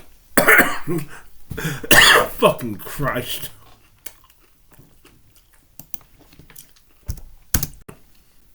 Her friends and her ladies to wind their wool around. So they were basically being functioning as bobbins or thread holders. So she decides, that's it, everyone out of the fields, you're all going on a snail shell hunt today. Well, This didn't go over very well for the peasants working her land because, of course, the rent was still going to be due. The harvest still had to be gathered in. This wasn't a holiday from doing what they were obligated to do. They needed to bring those crops in to give them to the nobles who owned the property, and also they needed to harvest the crops off the very small portion of land that they got to live on so that they could feed their families. So this forced diversion of the necessary work of harvesting for a snail shell expedition was incredibly resented because it just meant they were going to have to spend even more time later trying to catch up with this work that they weren't now going to be doing while they were hunting for snails. Now, this snail shell hunt has been frequently repeated. It's sort of given as the traditional starting point. Whether it's precisely accurate or not doesn't really matter. It's a good illustration of the arbitrariness that most serfs lived under. The fact that their noble landlords could at any time tell them, okay, you're doing this now. It's extra, but I'm diverting everyone for this day to do this other thing. Yes, you still have to do all that other work, but now you're going to be working overtime, essentially. Are you getting paid any more for that? Definitely not. So being sort of a victim to the whimsical demands of these aristocrats was not particular to the peasants in Stulingen. It was something that everyone had to put up with. And so this episode illustrates exactly the sort of thing that would have incensed people who were already under an enormous amount of economic pressure to begin with. As a result, refusals to provide payment or labor, depending on the conditions of the rent, happened in a number of estates that autumn. And they weren't just limited to the estates owned by nobles. Monasteries and churchmen were also landlords. So the abbot of a monastery could be your landlord. And if you were a peasant working on that estate, the abbot, who was in charge of the monastery, was your landlord. So there were peasants who were refusing to pay rent to their landlords, whether they were churchmen or nobles. And this began to break out in that district in Germany in the autumn of 1524, and it began to spread. Reports say that during Shrovetide, which is a 4-day festival preceding Lent, and this usually falls in February or March because it's connected to Easter, which is a rotating date. So Shrovetide, we have to think of it as being late February, early March. It's this 4-day festival. Peasants begin to travel from one village to another to mobilize, to spread the word about refusal to pay in labor or rent. Now, they have some air cover for this, if you like. You couldn't normally just leave your fields or leave your labor and go wandering off, walking to another village because you felt like it. But the reason why they could do this during Shrovetide was that it was a holiday. It was one of the few times in the year when peasants had days off from their standard labor, and it was customary to go and visit friends and family in other estates or other villages or districts, and to eat Shrovetide cakes. So this was sort of common enough to be traversing the countryside at this time, leaving your own farms and your own noble estate to go elsewhere.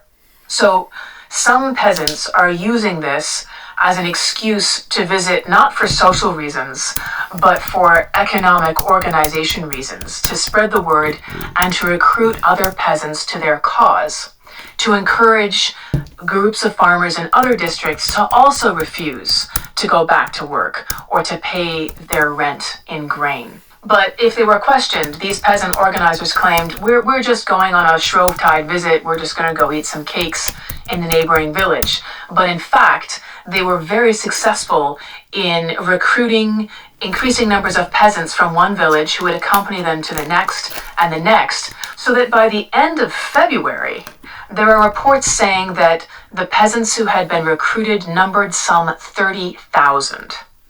That's an astonishing number of people in a very short amount of time. In many places, the revolt started with a labor strike.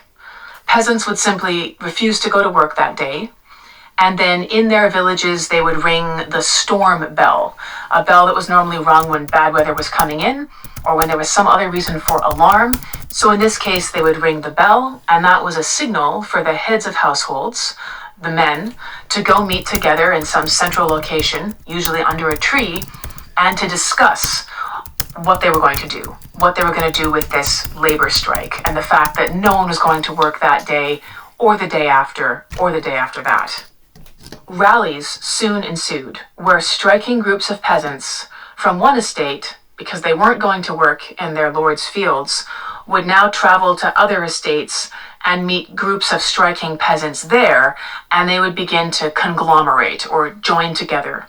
And as these groups grew in size, they would have sort of shared objectives, and they would make oaths of mutual support and brotherhood. So if you guys get into trouble and your lord is sending people to harass you or intimidate you, we'll come and help you, and you'll also come and help us, and we're going to stand together to support our mutual interests in this moment. It's best to understand this uprising as roving bands of peasants from different districts. So it wasn't sort of one massive unified front. It was a word of a labor strike that starts in one area and spreads out, and pretty soon people in more distant areas who hear about it sort of organize their own echo of that strike, and they reach out to other villages and peasants in their district. So it's sort of a synchronized, sympathetic series of labor strikes that are happening, as opposed to sort of one centralized meeting point. That's not what happens. But as word travels, we get these sort of copycat or similar actions that break out in many districts across what is now Germany. And the reason that these peasant bands from different districts are joining together is that numbers are their best protection from the violent suppression, which is the usual response of landlords when peasants refuse to do what they're told. It's also important to understand that these groups are composed of people with different agendas. Some of them are wealthier farmers, even farmers who come from some of the new cities. And so they are not under such economic pressure. They're doing better under the system that is, but they're joining a labor strike in the hopes of extracting more concessions or an improvement in their conditions. Others are hard-pressed serfs who are living in desperate poverty and have very little to lose. And so they're joining this movement because they feel they have no other options. And still others will be, former soldiers and farmers and peasants who have personal grievances, sort of long-standing gripes with their local landlord. And so they also are looking for a reason to push back. So it's not as though everyone has exactly the same economic conditions or exactly the same set of demands, but it's a coalition that begins to form in different districts of people who see this as an opportunity, for various reasons of their own, to try and improve their conditions. As more of these groups form in an increasing number of districts, we see larger and larger agglomerations. You can think of them as sort of small groups that join together into a bigger blob, which then moves over and joins to another bigger blob, and you get a much, much larger cloud-like shape. You can visualize it this way. As these peasant bands swelled in numbers and traveled across the countryside, they began to support these new cities, these newly formed imperial cities, and ask them for support. Now remember, the imperial cities are members of the Swabian League. The Swabian League is composed of princes, knights, and imperial cities. So when peasants are approaching these cities, they're approaching cities that are members of that league and therefore have standing in terms of voting on what the league does, but are also full of people who are potentially sympathizers, because the cities are not full of nobles. They're full of merchants and artisans and farmers and people very much like the rebels. And so they're sort of natural allies in many ways. And so it's unsurprising that these recruiting newly formed bands of peasants approach them and they say, will you support us? Also, will you sell us the things that we need? Because we're going to be needing things like pikes and gunpowder and so on, and we need to purchase these things. So cities are increasingly approached by these bands of mobilized and armed peasants and asked, "Where do you stand?" Now, this kind of request puts cities in a very difficult and awkward position. Because remember, all these cities exist on land that is owned by a nobleman, to whom they pay an annual rent, and they have an agreement with him that allows them to exist. So, to support a peasant rebellion is an act of rebellion for that city against its own landlord, which is awkward. However, significant percentages of the population of these cities were increasingly poor. We have some historical records that show that in some of these cities, based on the tax registers, up to 50% of the population was impoverished. And so those people were natural sympathizers with the rebels. And so if the city council, which was typically formed, as it usually is, of wealthy city members, wealthy burghers who had enough money that they could spend time attending council meetings and making decisions, if the wealthy city council was going to refuse the requests of the peasant rebels, they risked being unseated by their own population. Because if enough of the poor population of the city wanted to support the rebel peasants, but the city council said no, these city councilors could find themselves tossed out by their own population. So they didn't want that. But if the wealthy city councilors said, okay, we're worried about our population, we don't want to be disloyal to our landlord, let's send word to the Swabian council, because the cities are members of that council, and ask for military support, or even support from the noble lord whose land they occupy, the city risks losing its independence. If the city council seems like they can't control their own population and they need to call in support from an external source, then they may risk their independence altogether and just be sitting under direct rule of that nobleman. So the city councils were in this very precarious situation of losing control either by being dominated from the top or unseated from the bottom.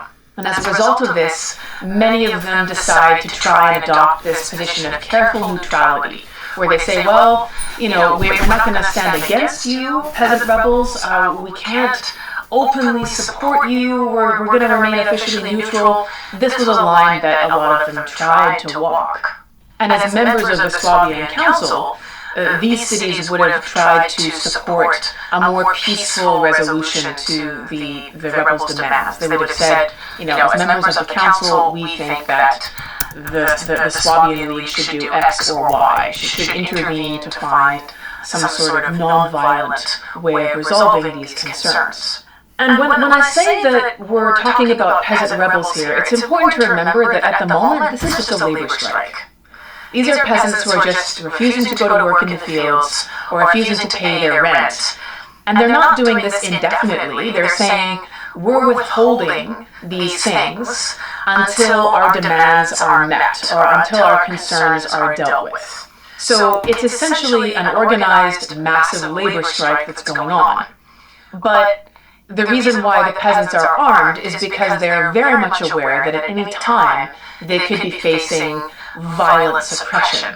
And so they're adopting a defensive posture, but no blows have yet been struck in these early days of February and March 1524. And as the peasants are organizing in ever larger numbers, they decide to come up with something like a manifesto, and they call it their 12 articles. And so what happens is, this is sort of it's a summary of more than 300 separate articles or demands that have been compiled by different groups of organized peasants across Germany that are beginning to communicate with each other and to bond together with these agreements of mutual support. So in the last 4 days, between February 27th and March the 1st, a couple of individuals, men, are given the unenviable task of sifting through these more than 300 separate demands and trying to come up with one succinct, shorter, unifying document that everyone can sort of stand behind.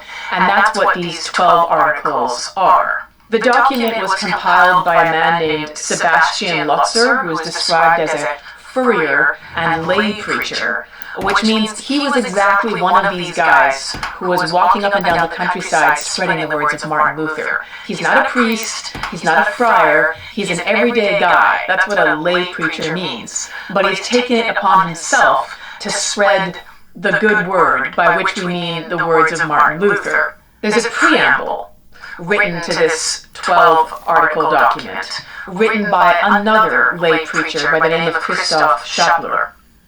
Now, the purpose of this document was to compile the main demands of all the peasants who were in revolt so that they could be presented to the Swabian League in the hope that the League would mediate for the peasants with their landlords and achieve some kind of settlement that would resolve the matter. The articles themselves give a very good idea of exactly what was driving this revolt, but they're also very revealing of just how much Martin Luther's ideas were embedded in the minds of these everyday people. So, I'm going to tell you what they are. The very first article in the document called The 12 Articles of the Christian Union of Upper Swabia. Let's stop. The peasants are referring to themselves as a Christian union, first of all. So religious language is part of the headline of the document we're reading. Number one, they demand right to appoint their own pastor and to depose him if he conducts himself improperly. He must teach the gospel pure and simple, quote unquote, that last line. So what this is a rebellion against their local priests and abbots and bishops, the officials of the institutional church at the time, which was the Roman Catholic Church. These peasants are saying, we want to have reformed pastors in our communities that we can select, and if they misbehave, we want to be able to kick them out. So we're not going to be sitting under the thumb of somebody who's been set up over us as a church official, and we want this guy to be a reformer. The second article refers to tithing. Now, tithing is that 10% tax that you owe the church. And the peasants are saying, we agree to pay a tithe to support the pastor that we choose, and any part of the tithe that is more than what is needed for the economic support and maintenance of that pastor should be returned to the community to support the poor among us. Now, this is significant because in most communities, the tithe was actually owned by a church institution or an official, such as a monastery. And what would happen would be the village would render up its tithes to the monastery in the tithe barn. The monastery would take a percentage of that tithe to pay the village priest. But the rest of it, which was more than what the priest would need, the monastery would keep. It would go back into the coffers of the institutional church. So the community never saw that. So article number 2 is saying, we don't want to pay to the church more than what is needed for the support of the pastor who serves us. Anything extra, we're going to pay it, but it should go to support those hungry and destitute families in our community. Article number 3. They request release from serfdom as true Christians. They say that we should not be held and treated as property. And the article says that because Christ died for all, quote, the lowliest shepherd as well as the greatest Lord, unquote, it was improper for people to be treated like property. So, this article is referring to serfdom. It's referring to the medieval tradition of peasants being tied to the land, of owing an oath of allegiance to their noble lord, and being completely subject to his whims and his demands, whatever they might be. It's not talking about the sort of new cities and new rent that are on the rise. This is about traditional serfdom, which is how most people lived. And they were saying, we ought not to be treated as property, because we are all Christians, and we're all equal in the sight of God. Article number 4. They want the ability to fish and to kill wild animals in the common land or on the estate around where they are farming. And this was something that they've been heavily punished for doing in the past. And in particular, when wild animals were destroying the crops that they had to pay rent out of or feed their families from. Article 5. They wanted access to firewood in the forests on the estate, and not to be required to pay for that firewood because it was the property of the Lord. And, I mean, this may seem like a trivial thing to you or me, but remember, there's no central heating. To avoid freezing in the wintertime, the only thing you can do is to gather firewood and to burn it inside your house to keep you and your family warm. And so if you have to pay for firewood, which you still have to go gather yourself, but now you have to, pay a tax for collecting that, that increases your burden because it's not an optional thing. It's not like you can just decide, well, I don't feel like paying for firewood, so I'm not going to gather any. Then you freeze. So they were tired of being taxed for this completely essential thing that they had to have. Article 6 is a demand that nobles stop increasing the services demanded of us, which are now excessive and oppressive. Quote, since our forefathers were only required to serve according to the word of God, unquote. So this is an interesting demand because it's referencing the fact that there's been an increase in demands that are being made for labor and services by these landlords. But the other interesting thing is that they're referring to the Bible. They're using the Bible explicitly as justification for this demand. When they say the Word of God, they're talking about Scripture. And we're going to see that referred to throughout this document. But more on that later. Item 7. Lords should stop exacting further services beyond existing agreements with their peasants for no payment. So, if you want us to work overtime, you want us to work extra, you should pay us. That was how radical that demand was. Item 8. Rents to be paid should be supportable by the land they are attached to, and not beyond what can reasonably be produced on that land. Peasants are burdened by, quote, holdings which cannot support the rent exacted from them, unquote.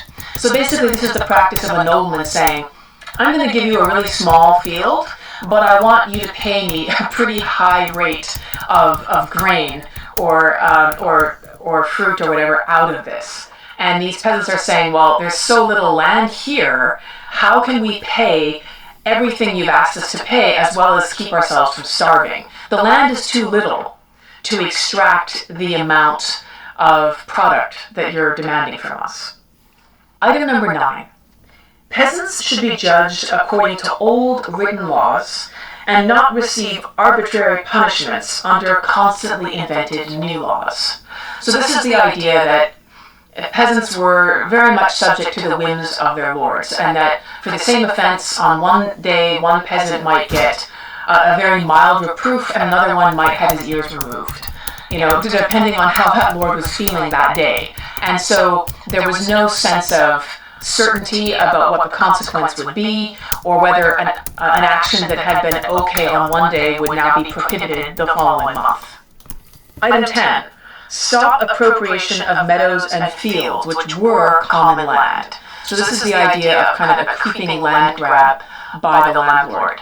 Areas that peasants were able to kind of allow their animals to graze or forage are now increasingly being denied to them, and then they have to pay taxes to use those things, so it increases the burden that they are under.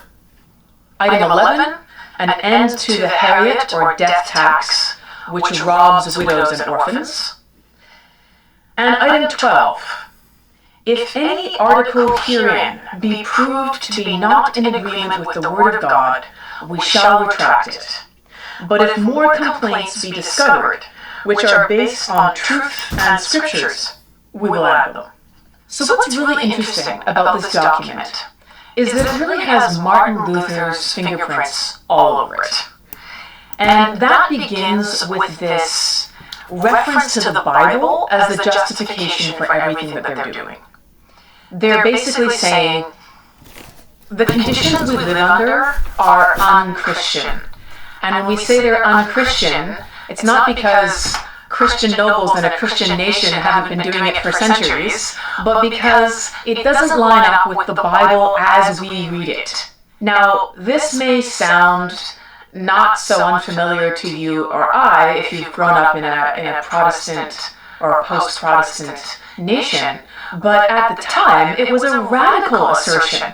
I mean, the idea that a common person could just say, it's not in the Bible, therefore it's wrong, didn't exist 15 years prior to this moment.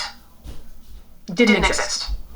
So, for these everyday people to say, we know what is right, and we know it because the Bible says this, and therefore what you are doing is not right, even though you might be a nobleman, even though you might be the abbot or the head of a monastery, and a member of the institutional church and a landlord, what you're doing is fundamentally wrong, and it needs to stop because it's unjust and it's against Scripture.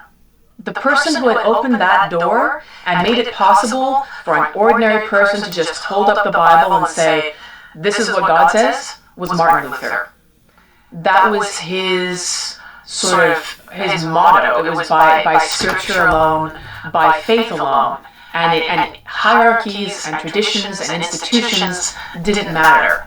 That Martin Luther had stood alone holding the text and said, this is what Scripture says as I understand it, therefore all of these conclusions follow, and justified an overhaul of the entire institutional church of his day.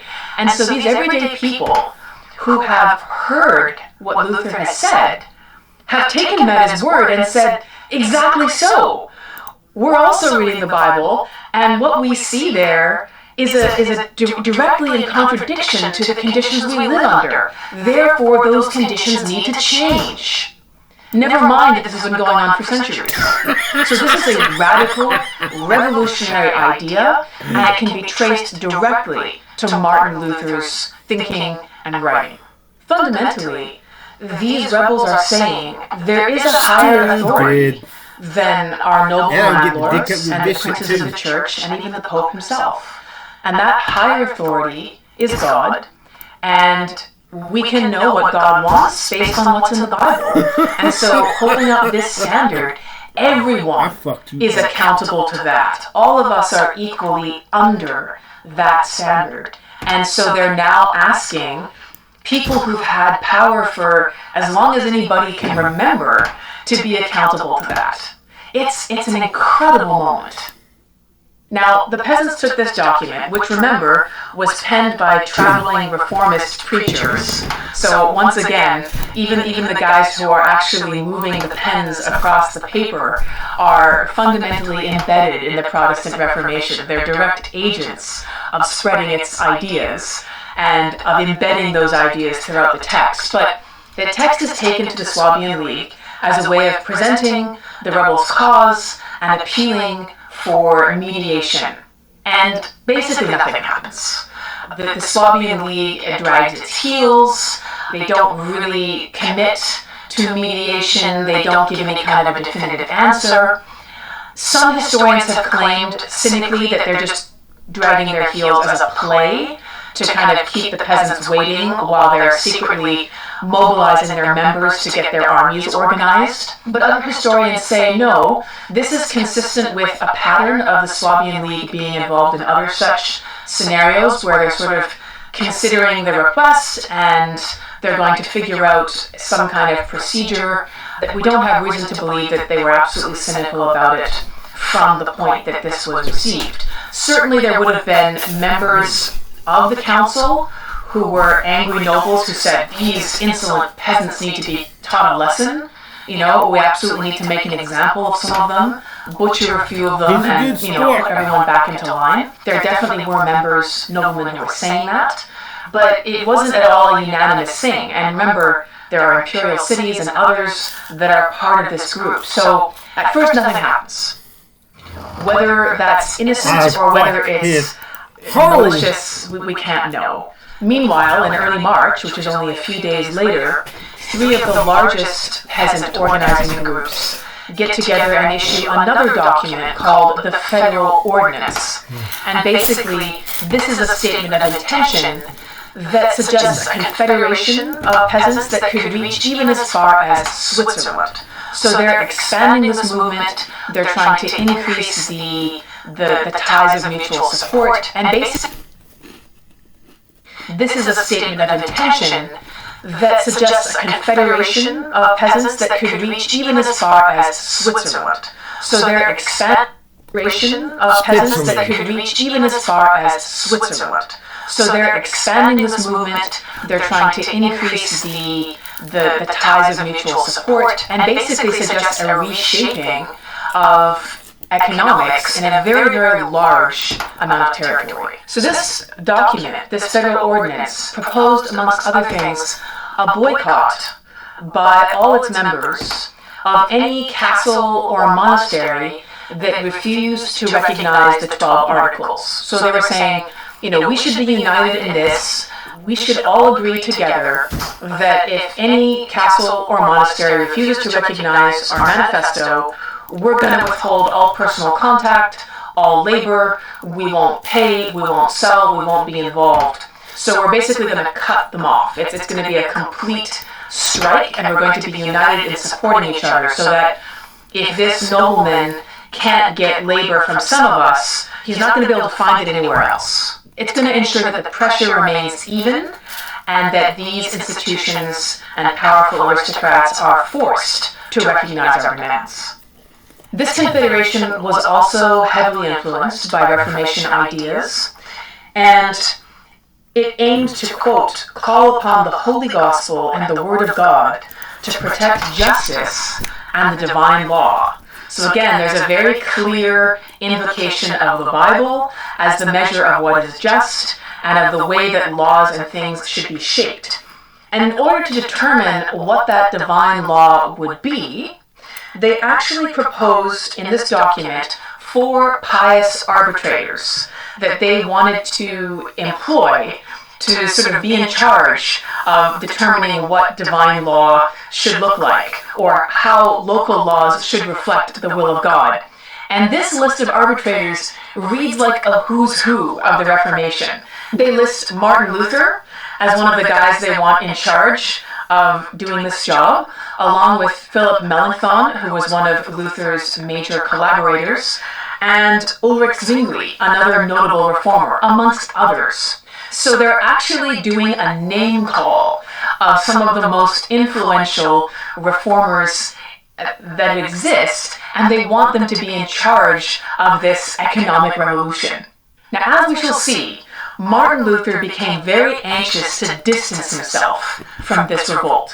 He wants nothing to do with it. But it was like an unwanted child that nevertheless bore his very distinctive features. The gripes the peasants had about their economic conditions weren't new, but Reformation ideas were, and those gave them the justification to begin the largest popular revolt that had ever been seen prior to the French Revolution. By March 21st, we're now in the spring of 1525. This is 3 or 4 weeks after the 12 articles have been drafted, and maybe 2 weeks after the federal ordinance has been proposed. We see increasingly large groups of peasants marching around a town with a drum, spreading to other villages, and mobilizing for rebellion. The peasants form a committee of 36 as a central organizing force for the many disparate groups in different regions that are now involved and communicating with each other. The following week, several town councils are pressured into supporting these peasant rebels. And there's a report of one town council that really didn't have much of a choice. There's a source from the period that reports that one town council was sort of trapped by these peasant rebels that showed up in town, sat them down as they were in their meeting, and called them in one at a time, each of the councilors, and demanded if they were going to support the rebellion or not. And these wealthy council members were absolutely terrified. As they were called up one by one, each of them thought that they were sort of going to be called in and killed. So they were absolutely terrified, and it was a one-way trip. The counselor would come from the meeting room into the room where he was going to meet these rebel organizers and then go out the other door. So the guys in the first room didn't know if the man who'd preceded them was alive or dead by the time their turn came. So it just increased the level of terror that they felt during this interview. And of course, unsurprisingly, all the counselors said, oh yes, we'll support the rebellion. And they were then allowed to leave through the other door. So in this way, the rebels got the unanimous approval of the entire council in this particular town. Now we begin to see the rebellion shift a little bit. Its demands have been put down in writing. They've been submitted to the Swabian League. Enough peasants are now involved in this confederation, and they're going and they're putting pressure on these different towns. So very soon, local priests begin to be harassed by mobs of peasants who are part of this rebellion. And this is because, remember, priests are part of the institutional Roman Catholic Church, which is very much seen as the enemy by Martin Luther and people who are influenced by these reform ideas, and many of those people are the peasants in this rebellion. So they see that local priest as part of a corrupt and abusive system. So unsurprisingly, these priests are told, that's it, you can't say Mass anymore, get out, or go to work in the fields like a regular person. We're all equals here, and you don't have any special status. By early April, there are reports of a peasant force numbering approximately some 2,000 people, and they gather near a place called Musitz. And on Good Friday, a very, very important service in the Christian calendar, in Rothenburg, which is a town, a regular church service is suspended, the priest is kicked out, and only a reformer, so someone who's part of the Martin Luther Revolution, this reformer by the name of Dr. John Tuchel, was allowed to give a sermon in the church that day. And in this sermon, he rails against emperors, kings, princes, and lords, ecclesiastical and lay, so churchmen and nobles, on the grounds that they are hindering God's word. So once again, we see that while this is an economic strike, it's also a religious revolt, and it's heavily embedded with the ideas of Martin Luther. So as this rebellion spreads, as it picks up momentum, we see these armed and mobilized bands of peasants not just interfering with church services, but actually occupying monasteries and castles in their districts. So physically taking over these structures, kicking out monks or abbots who've been inhabiting that monastery, helping themselves to what was in the larder, sometimes plundering, taking out grain from the tithe barn, helping themselves to food or wine that is stored in these larders, and occupying sometimes even castles of noblemen. But again, this is not one unified army progressing in an organized way across the landscape. It's large bands of organized peasants that are primarily focused on the nobles and the monasteries in their districts. So they'll be active doing these kinds of activities in the areas near where they live, even though they're in communication with other bands in other areas. Now you might be wondering, how is it that these peasants are occupying castles? I mean, how is all this happening so quickly? And the answer is that part of the speed and the success of this revolt was enabled by the fact that most of the fighting men, most of the trained soldiers were occupied elsewhere. They were fighting other battles in other parts of Europe, such as Italy, because what is now modern Germany is at this time part of the Holy Roman Empire, which is a much, much larger bunch of territories, and its ruler, the Holy Roman Emperor, has lots of geopolitical concerns in very far-flung places. And so a lot of the fighting men who would normally be local to this region are deployed elsewhere, and that leaves the landscape pretty open and vulnerable to large bands of armed men, even if they are only farmers. And so that's the reason why they're able to successfully occupy, particularly castles owned by noblemen in some cases. One of the most radical peasant organizers was a preacher by the name of Thomas Munzer. So he's again someone who began as a person heavily influenced by Martin Luther's ideas, but is taking them to places that Martin Luther is not comfortable going yet. And Munzer is very much involved in this rebellion, and he's embedded in a group of peasants that take over a town of Mulhausen. And when they occupy that town, they kick out the town council, which is, as usual, composed of wealthy burghers or town members, and they decide to start communicating from there and broadcasting their demands to the local noble landlord. Now Thomas Munzer was tired of just appealing to the nobles to be better.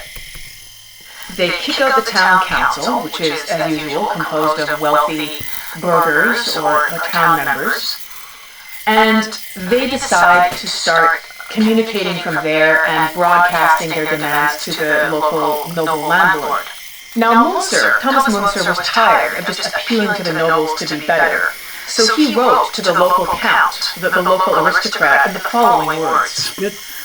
Brother Ernest, which was the count's name, Brother Ernest, just tell us, you miserable, wretched sack of worms, who made you a prince over the people whom God redeemed with his dear blood? You shall and will have to prove that you are a Christian. So, you can see here that there is a distinct lack of deference in the way that Thomas Munzer is writing, but this demand and this level of disgust is also laced with an appeal to what being a Christian really means. And Munzer is saying, what you're doing as a count and a nobleman is inconsistent with the behavior that is required of a Christian. And so we are holding you to accountability with this higher moral standard that even you have to be subject to. And as these more aggressive peasant bands are spreading out, other nobles are being pressured to enter into, quote, a Christian covenant with these striking peasants. And this is again an intensely religious set of demands. So the word covenant is a biblical word, and it goes all the way back to the Old Testament. It is one of the most, not one of the most, it is the most serious kind of oath or pact or agreement that you can make.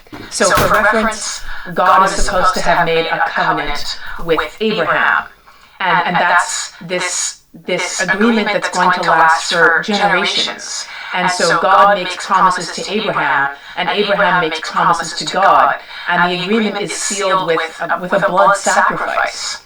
Marriage is often referred to as a covenant. So it's a word that is associated with the most serious kind of agreement you can make, and it's usually sealed with oaths, and it's done sort of in the eyes of God. So for the rebels to be articulating their demands in this very religious way is again a reflection of the fact that they see themselves as expressing the will of God, and of demanding of the nobles not just some economic concessions, but an acknowledgement of divine justice. As we shall see in our next episode, the defenders of the established order were not about to take all of this lying down. While the peasants looked to Martin Luther as their inspiration, his response to their use of his ideas would be thunderous rejection. And things are about to get very bloody indeed. You've been listening to Villains and Virgins podcast. And if you're enjoying what you're hearing here, you can consider supporting it on Patreon. There's a link for that in the description for the episode. And make sure that you like and subscribe so that you don't miss the next episode, which is a truly explosive bloodbath in this remarkable chapter in history. You can catch it anywhere you listen to audio, on Spotify, Apple, or whatever platform you prefer, and you can get the illustrated version of these episodes on YouTube. I hope I'll see you in the next chapter.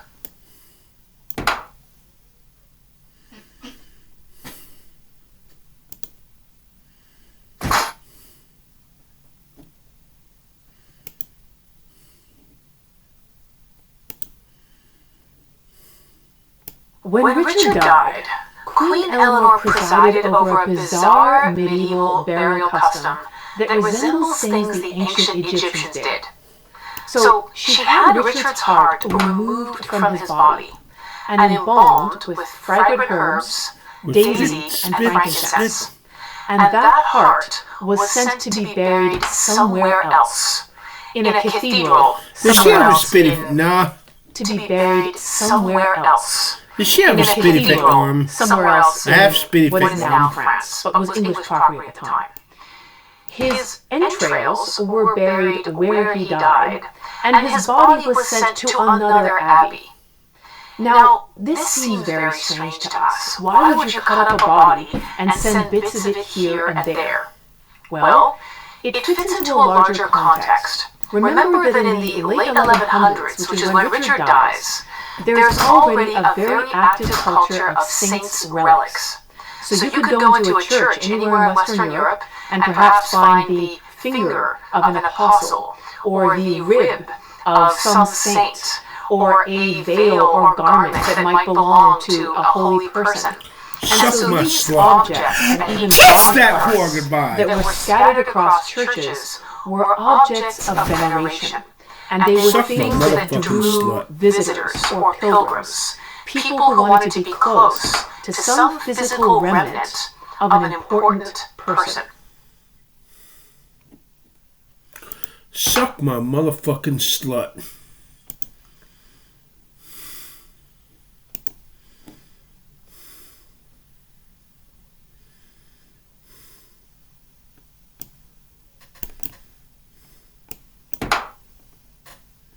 Now fuck up and move this rook right here.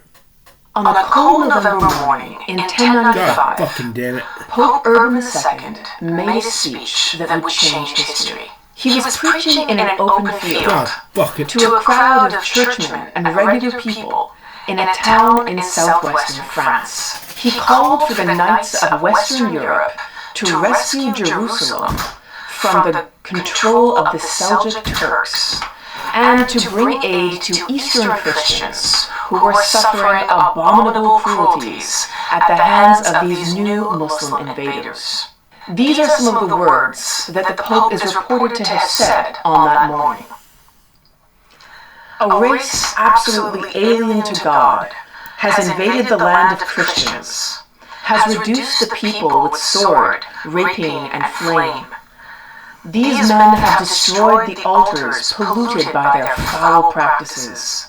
They have circumcised the Christians, either spreading the blood from the circumcisions on the altars or pouring it into the baptismal fonts. And they cut open the navels of those whom they choose to torment with loathsome death, tear out their most vital organs, and tie them to a stake, drag them around and flog them before killing them as they lie prone on the ground with all their entrails out. What shall I say of the appalling violation of women, of which it is more evil to speak than to keep silent? On whom, therefore, does the task lie of avenging this, of redeeming this situation, if not on you, upon whom, above all nations, God has bestowed outstanding glory in arms, magnitude of heart, litheness of body, and strength to humble anyone who resists you? Now the outcome of this speech was a remarkable response from knights and nobles across Western Europe. They came from France, Spain, Italy, the Netherlands, and even Germany. They readied themselves for a trip to the Holy Land, inspired by a mixture of religious fervor and military ambition. This armed expedition became known as the First Crusade, and it would have a profound effect on the identity of Europe and its relationship with the Middle East. In many ways, its echoes can still be heard today. It's an astonishing tale of heroism, brutality, vengeance, suffering, and victories over the most unlikely odds. But what was the First Crusade, and why was it so important? You are listening to Villains and Virgins podcast, and this is the first of a couple of episodes on the First Crusade. But before we get into the story for today, I need to pause and say a special note of thank you to those people who make this podcast possible, especially by supporting it on Patreon. Most especially those people who are supporting the podcast on Patreon at the highest level, who include Richard Hubner, Kenneth Jones, Tim Williams, Anthony Farnbach, Rick Kane, Gordon Carl, and Agnes Weiner. Thank you so much for making it possible to make more episodes like this. And if you would like to see even more history from Villains and Virgins podcast, consider heading over to patreon.com/Eva Schubert, where you get access to additional content around each episode, live conversations after the release of each new episode, and other history facts. The First Crusade is almost legendary. There are stories about it that have been passed down over the centuries of brave knights afire with religious fervor and devious Easterners, both Greeks and Muslims, who have to be overcome. There's an argument for saying that it crystallized a version of a Western identity that would then resurface again and again for several centuries thereafter. Most of all, it fused Christianity with violence, initiating an idea of holy war in which violence wasn't just permissible, but actually an act of piety done in the service of one's faith. This story contains the full gamut of human behavior, from heroism to barbarism. There's cannibalism, rape, murder, starvation, suffering, as well as incredible courage. There are many bizarre episodes in this story, and it's one of the largest mass movements in the medieval period, involving, by some estimates, some 100,000 people who migrate from Western Europe into Turkey and the Middle East. What a lot of people don't realize is that historians look at the First Crusade as actually two separate crusades. One of them we'll call the Prince's Crusade, and the other one, its more unruly, chaotic shadow, is called the People's Crusade. And both of these migrations, both of these groups, are operating pretty much simultaneously, responding to the call of this First Crusade. So we are talking about the First Crusade only, but under that banner, there are two separate sort of movements that are going on. And the power of two is going to pervade this entire story, because we don't just have two separate groups of crusaders, we also have two popes in this story, two different emperors, and even two different versions of Christianity. So I'll do my best to navigate between these doubles that persist throughout the entire story, but you're going to have to pay close attention. But before we can get into that, we need to back up a little bit and understand the state of the world in 1095 and some of the events that had happened in the couple of decades prior to it in order to set the stage for this incredible crusade that's going to unfold. In particular, we need to understand the relationship between the Pope who called for this crusade and the Emperor who asked him to do it. So in 1054, almost 4 decades before Pope Urban makes this call for crusade in 1095, the Christian world suffered a momentous split. Historians refer to this as the Great Schism. And what happened is that the Christian world divided into a Western and an Eastern half. And this is a split from which it's never recovered. So what happened?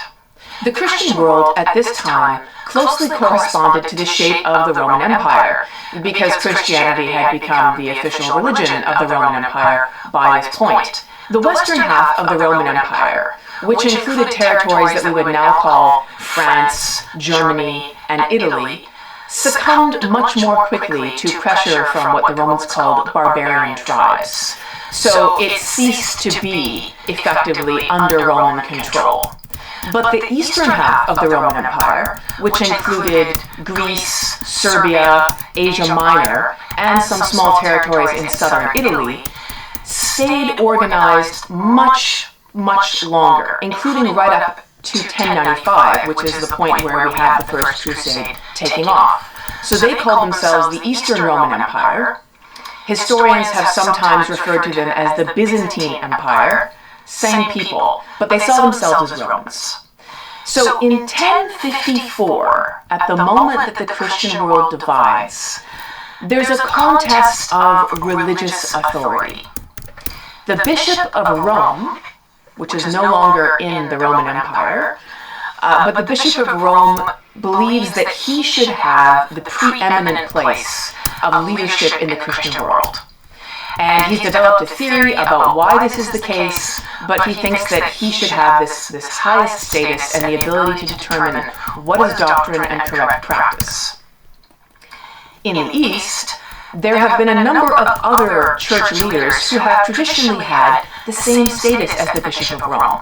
And they are in Antioch and Constantinople and Jerusalem. There were in fact 5 sees or territories that were dominated by these extra high-ranking bishops in the church. So the Bishop of Rome was just one of them.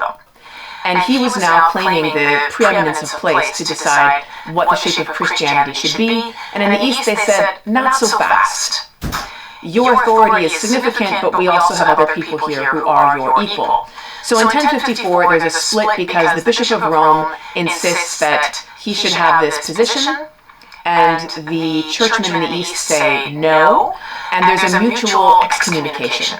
The Pope's representatives go to Constantinople, they argue, and they basically say, the church leaders in Rome are outside of the church, and anyone who recognizes them is outside the church as well. We don't recognize you guys as Christians. We are not going to have anything to do with you. And the Eastern Church returns the favor and says the Bishop of Rome and those people who recognize his authority are also misguided and outside the fold. And so there is this horrendous division that happens.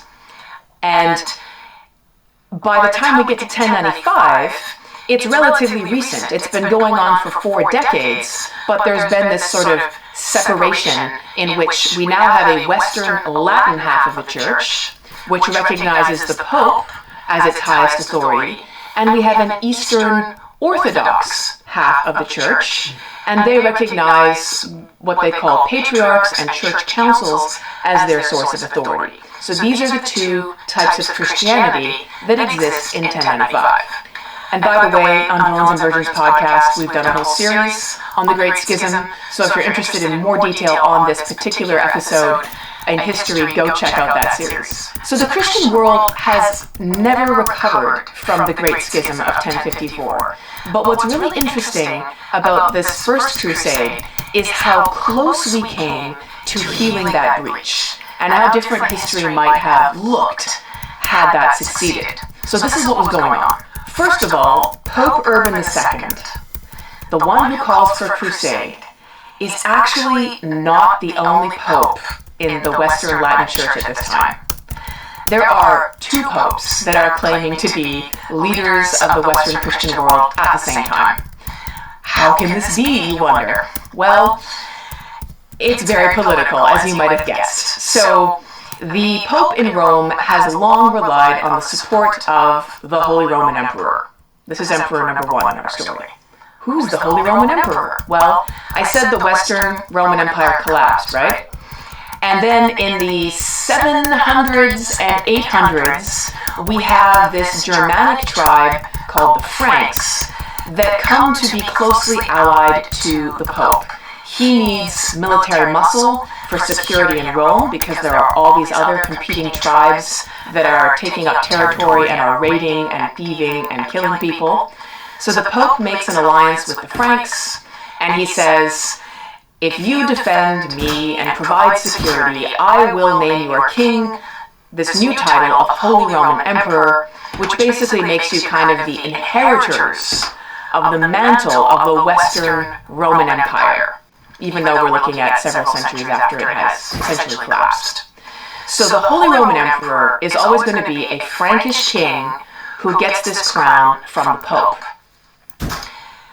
The Pope and the Frankish kings have had some controversies in the past few decades over who gets to elect bishops.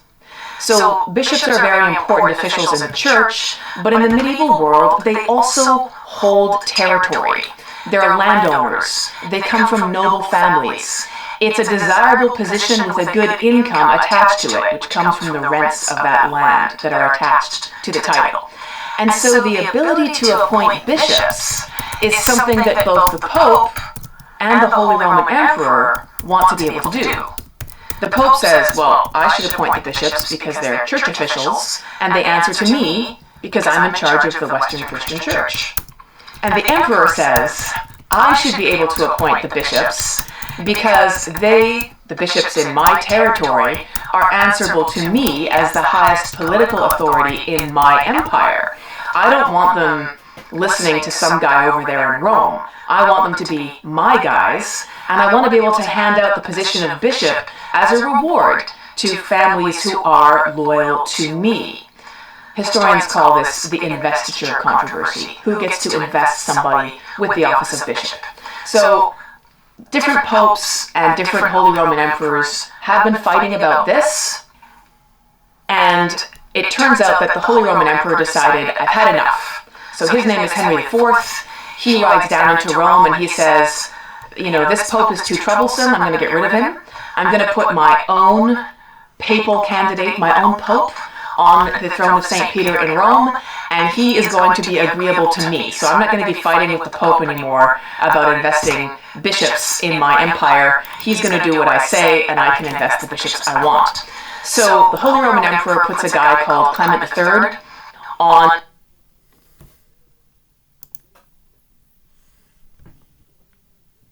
It's Easter in the year 1525.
God damn it.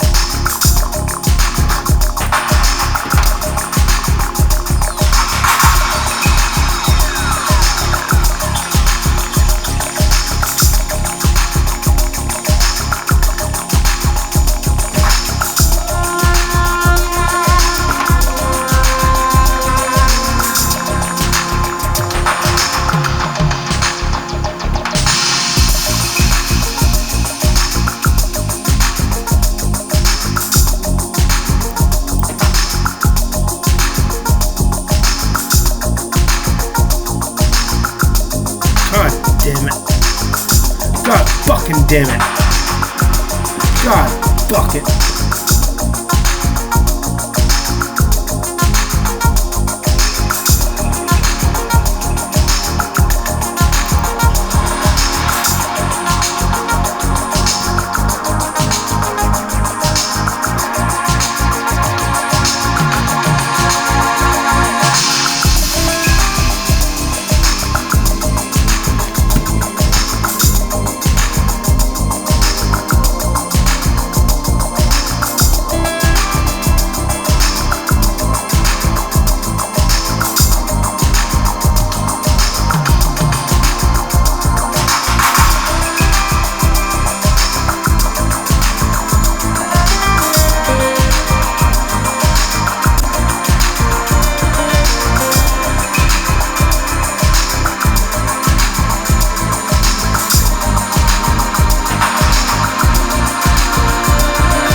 God damn it.